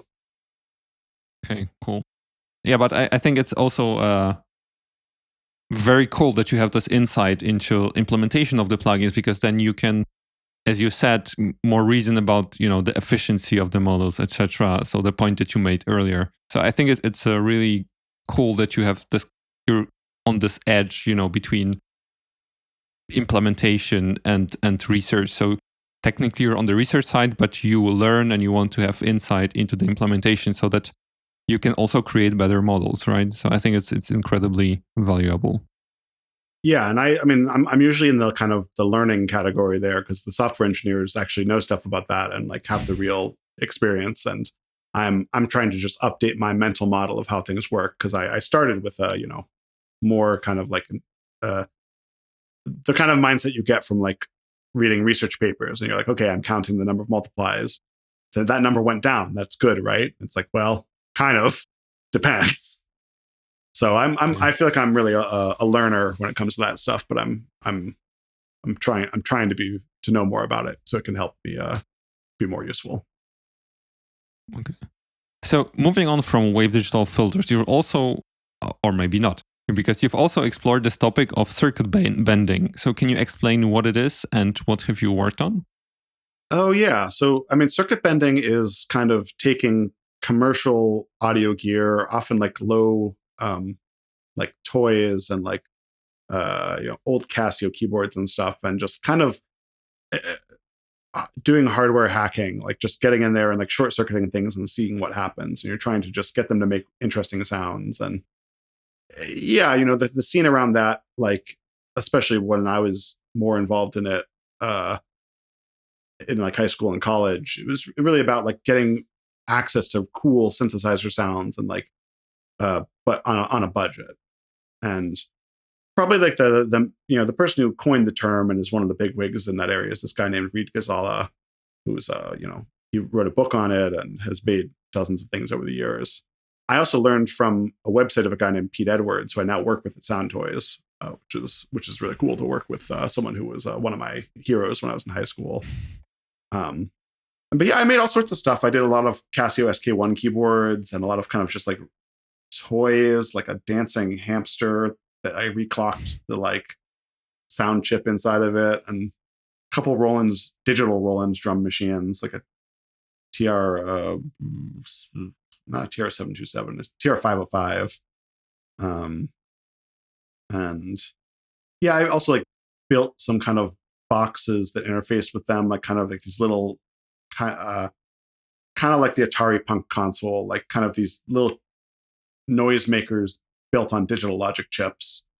But then also the chips could like trigger things in the circuit and like, or process things like interrupt a clock signal and like put it into a divider and divide it down by octaves to like massively underclock the whole keyboard's behavior.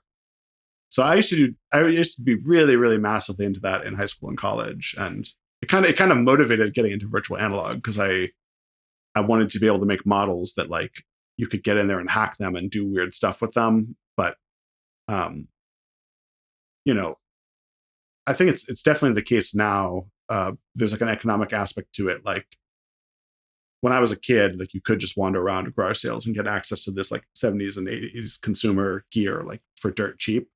But now because like circuit bending is kind of like ossified into somewhat of a specific practice, like now if you want to buy a Casio SK1, you might like, I don't know, you might pay $80 or $200 for it on eBay or something. They've become like the wave of things being considered vintage has come for that era of electronics.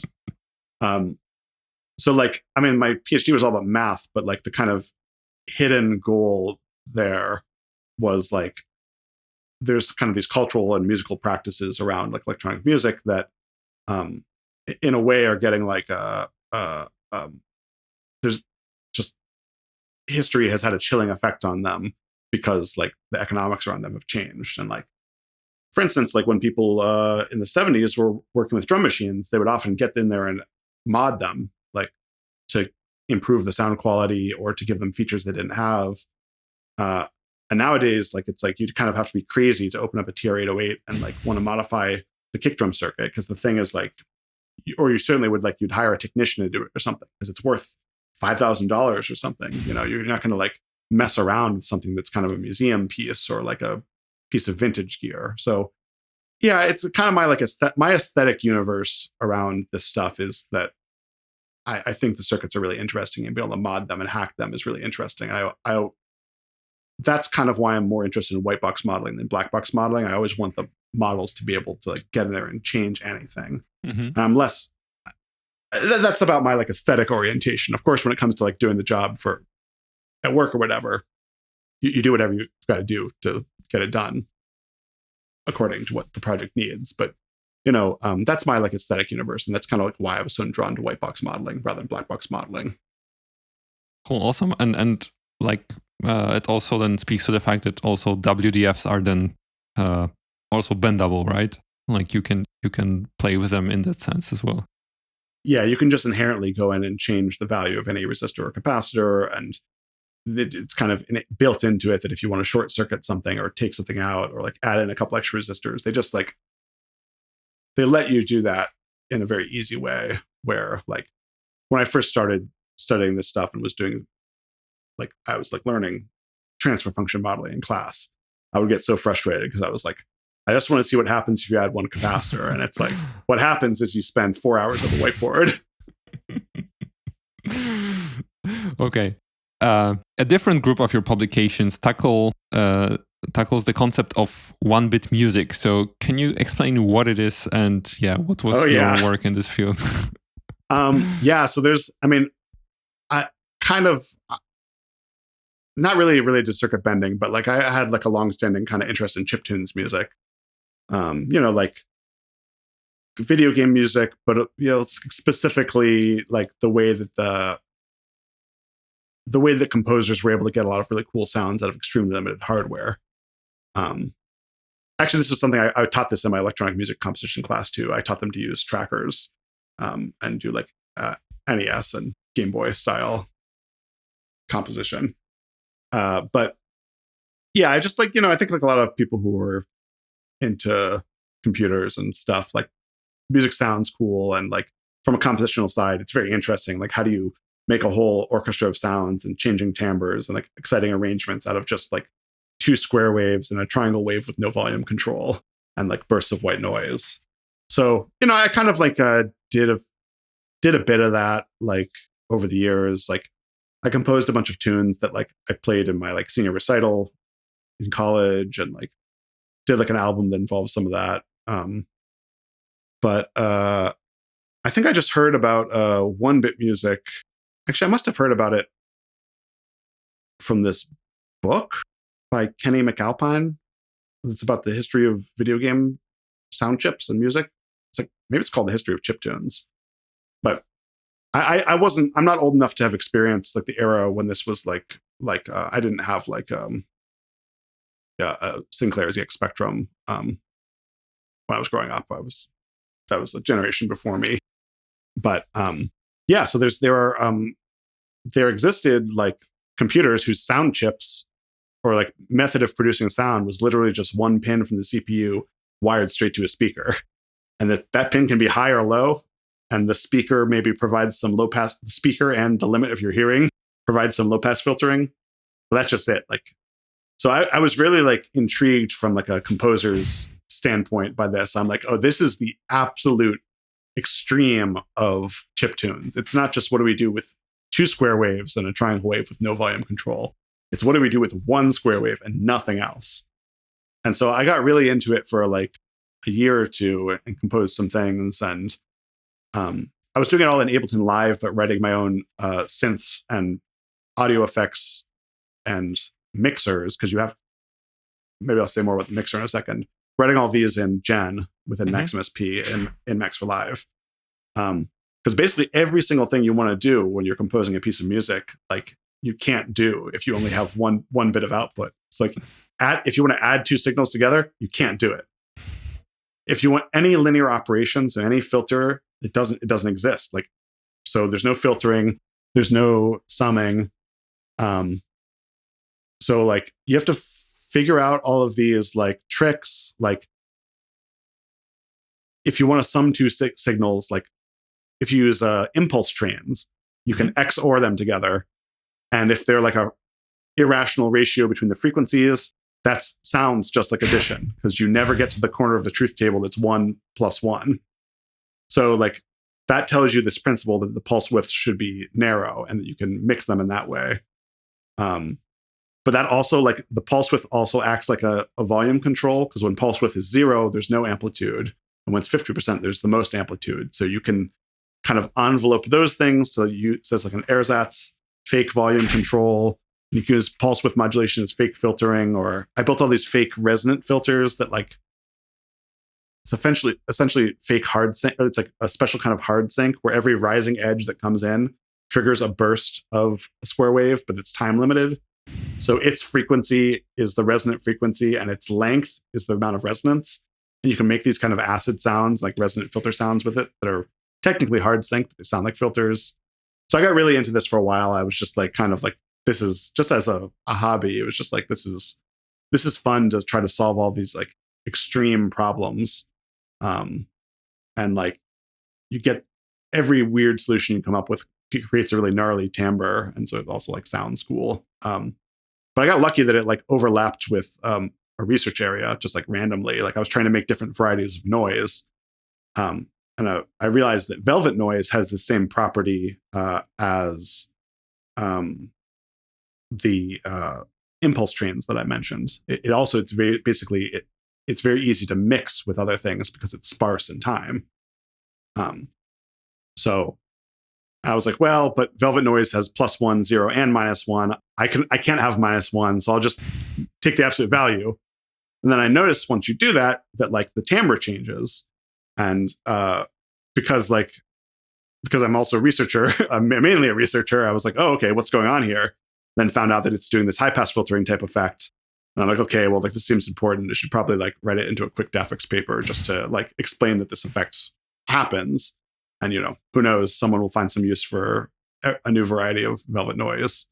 And since then, people who are keener on the math side of it have like explained how to do that more generally, like Sebastian and some others have like written a proper paper showing how to control it in a more nuanced way than just the high pass filtering. But yeah, so I was very into that for like, a couple of years. And I just like really enjoyed like kind of like composing music and dealing with audio effects like in this completely new area that was like on one hand extremely limiting, but extremely like freeing because you couldn't do any of the things you were used to. And you had to solve like all these just weird problems arose constantly. And like, some people do that stuff like, and they're kind of really doing the original hardware. They're like still doing it in the ZX Spectrum, or the kind of like maybe the most famous person doing it is this composer named Tristan Perich. He's like a New York based, like kind of like proper professional composer type. And he does all these things involving like custom microcontrollers that spit out 1-bit sound. And it'll be like a piece for like, 100 one-bit microcontrollers and 100 cellists or something. Actually, he had this one thing that was really famous. It was probably like profiled in The Guardian and the New York Times and stuff, called One-Bit Symphony. And it was one of those microcontrollers in a CD jewel case. And so you plug your headphones into it, but it's producing that stuff in real time. Although it's stereo, so I maintain that it's not really 1-bit. It's more like 2-bit, or maybe logarithm of 2 bits or something. Okay, super cool. I also, by the way, really liked your 1-bit album. Kind of 1-bit. Oh, thanks. So definitely also link to it in the episode notes. And I think it's a lot of kind of food for thought for people who also want to tinker, with this stuff. But I think it's really, really interesting and cool, how constraints kind of spark creativity, right? Because that's also what it is about. Okay, the final research question that I want to ask you is that what's your opinion on the application of deep learning to virtual analog modeling? How do you see this trend? I think it's very useful. I think, especially if you, a lot of audio circuits are very complicated, and white box modeling is hard, either because it's just a huge circuit, or because you don't have the schematic. And yeah, I think the deep learning based stuff has been really nice. I like that that's an option that's out there, and it's been cool how people have been combining it with some traditional methods. I really liked the ethos of Julian's and Fabian's state transition network stuff, where it's mixing it into state space modeling, and what a couple of people recently have done at DAFX, where they're using deep learning to solve the difficult part of the wave digital filter model, but leaving the rest of it as a traditional model, the difficult part being the nonlinear part. Yeah, I mean, I think stuff just seems to work really nicely for those kinds of problems. So I've been kind of on the outskirts of it in a way. I have one colleague at Soundtoys who works mainly in that area, and I help out a little bit and get some exposure through that. And at iZotope, the bulk of the team was working in that area, and I helped out on a project here and there. But so in a way, I've been kind of on the outskirts of it, but haven't I haven't first authored a paper that's related to it. So, but yeah, I don't know. It seems like it's a really nice technique that works really well for certain kinds of problems. Sure. Thanks. Okay. Now I wanted to ask you a question that I think a lot of people would like to ask, a lot of listeners, because given your experience at iZotope and Soundtoys, what would you require of from candidates applying for your position? So if someone wanted to be a research engineer at a company, what are the prerequisites for it? That's a good question. I think it would kind of depend on the job, but I think usually if you're going to be a researcher professionally, you need to have some experience doing research. And I often hear from people who are kind of interested in getting into that area, and they kind of see applying to a job as the first step. And really the traditional route to doing that work is to get a PhD, and just you put in the work in that context in academia. I think that's changing a little bit. I think there's a lot of people who do proper research and publish papers and get a lot of skills in that area doing a master's degree nowadays. So at iZotope, for instance, when we were hiring research interns, it was scoped as being for PhD candidates. But we would take applications from master's students. And at least once we actually hired a master's student who did some really great work. So yeah, I think I think you kind of just need to have experience writing papers and publishing papers, even if it's not a job where you actually do that at the job, because not every company wants people publishing papers. They have more or less sense of wanting their IP to be secret or not, and which is valid. And just also, just every place is different. I've like gravitated towards places that let me do some publishing, but I kind of like when someone applies for a job like that and they haven't ever published a paper, I guess that feels like some sort of like sign that they may not they may not be ready for that job. Like it might not be a great fit. It's not like that would immediately cause us to like throw an application out or not consider it further, but it's like some sort of like rite of passage, I guess. Because like to do that, you have to have done so many other things that show that you know how the research process works, from like doing literature reviews and like dealing with peer review and presenting it publicly. And if someone's just like passed classes or done other like industry work, it doesn't necessarily show that they have those skills, I suppose. Okay, sure. Thank you. And do you can you share, or do you know maybe what's required for more like a software engineer position, and whether also a PhD would help in getting that? Yeah, I don't know if a PhD helps you get a software engineering position. It might even hurt you. I think, or it might hurt you implicitly. Just like you'll be, if you have a PhD, it means you've spent 3 to 6 or more years doing something else when you could have been getting better at C++. But there's also, I know plenty of people who get to the end of their PhD and they kind of then go into software engineering. So it's not like, but I don't think having a PhD is like at all necessary to be a software engineer. Like I think it's not exactly my universe, so I don't feel super comfortable like speaking about it. But like I feel like the like people who do a CS degree or have self-trained in computer science, they're typically probably better software engineers than people who have a PhD. Even if the PhD is in computer science, like I wouldn't assume that they're better at software engineering than like someone who's kind of trained as a software engineer. Okay, I understand. And if someone wanted to learn, virtual analog modeling of audio circuits, especially using wave digital filters and for audio plugins, how should they approach learning this area? Ooh, that's a good question. It's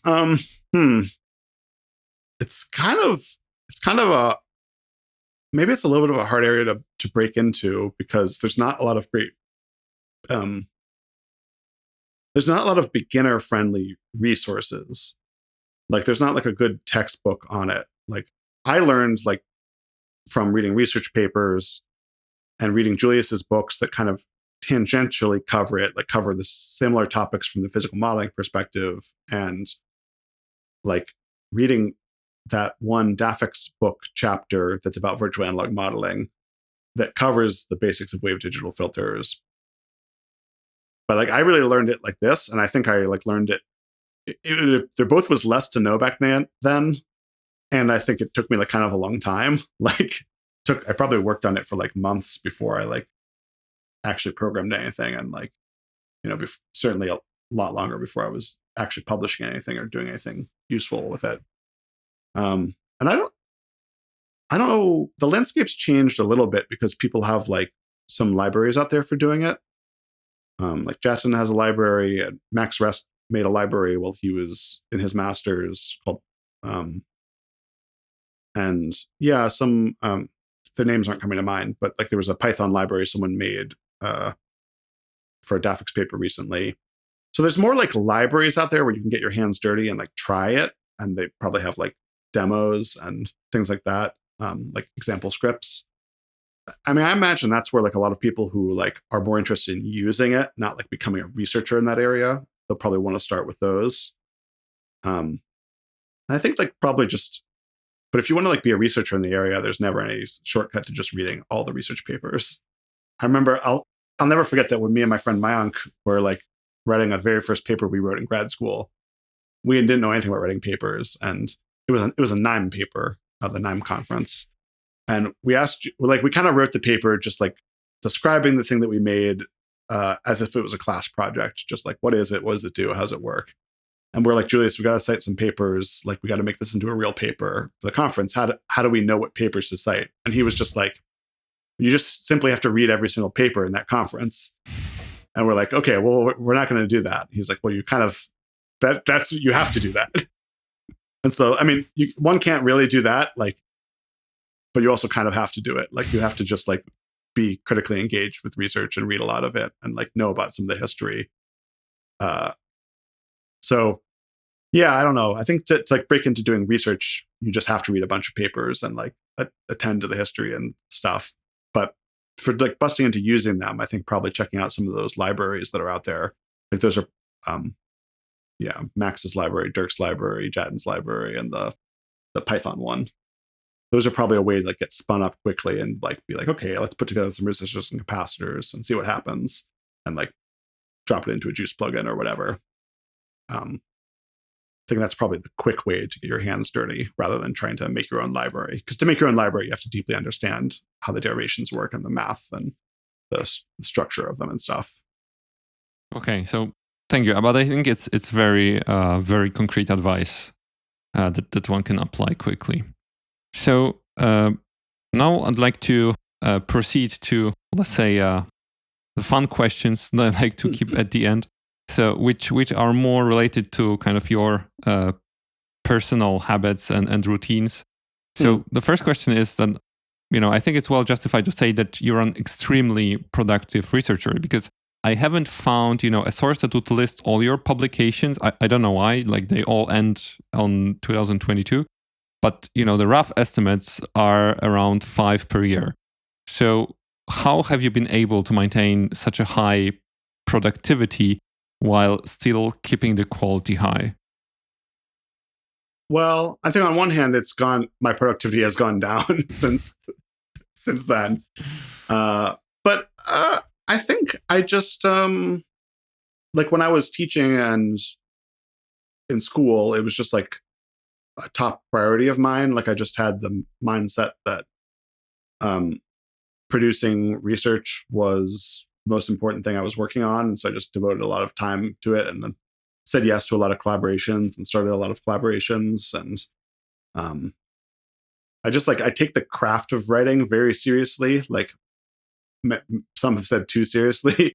Like I make these I spend a lot of time on like the circuit diagrams and the TXZ plots and things. And I don't know, I just like, I feel very strongly about like communicating information clearly. And I don't know that I have like a specific procedure or anything. I guess I just really excited about the stuff. And especially earlier in my life, I was happy to work on things in the evening and like just devote a lot of extra time to it. And I've changed a little bit. Like I don't personal circumstances of my life have changed such that like I don't feel very motivated to do work stuff outside of work hours. It'll still come up when I'm working, maybe if I'm working on some paper or something that really isn't related to work, and it's not right to spend work time on it. But I've been working remotely for 5 years now, because I was in person at iZotope until pandemic hit. And then Soundtoys is, for me, a almost fully remote position because they're in another state. And I go to visit regularly, but I work from my home office mostly. So, I really like on a social level, I can't afford to like be like doing math research in the evenings now.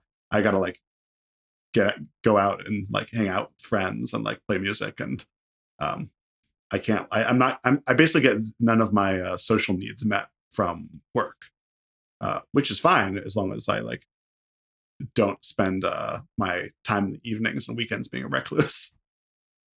Okay, cool. I think that kind of answers the question. But I still admire the energy that you had, because it's, even if someone wanted to do research all day, it's not like that everyone can do it without a problem. So yeah, and I totally understand that you need to have a social life. I mean, like who doesn't? And still, I mean, to me, you still are very productive in this area. So yeah. Well, thank you. Yeah, and it's interesting. It's just like priorities change over time, and the circumstances of your life change. And I think when I'm working on research, I also like am very motivated by like collaborating with people too. Mm-hmm. So like, I sometimes write papers on my own, but I'm usually like collaborating with at least one other person, and like think I just like really enjoy that. Like I like sharing knowledge, and I like just helping move things forward.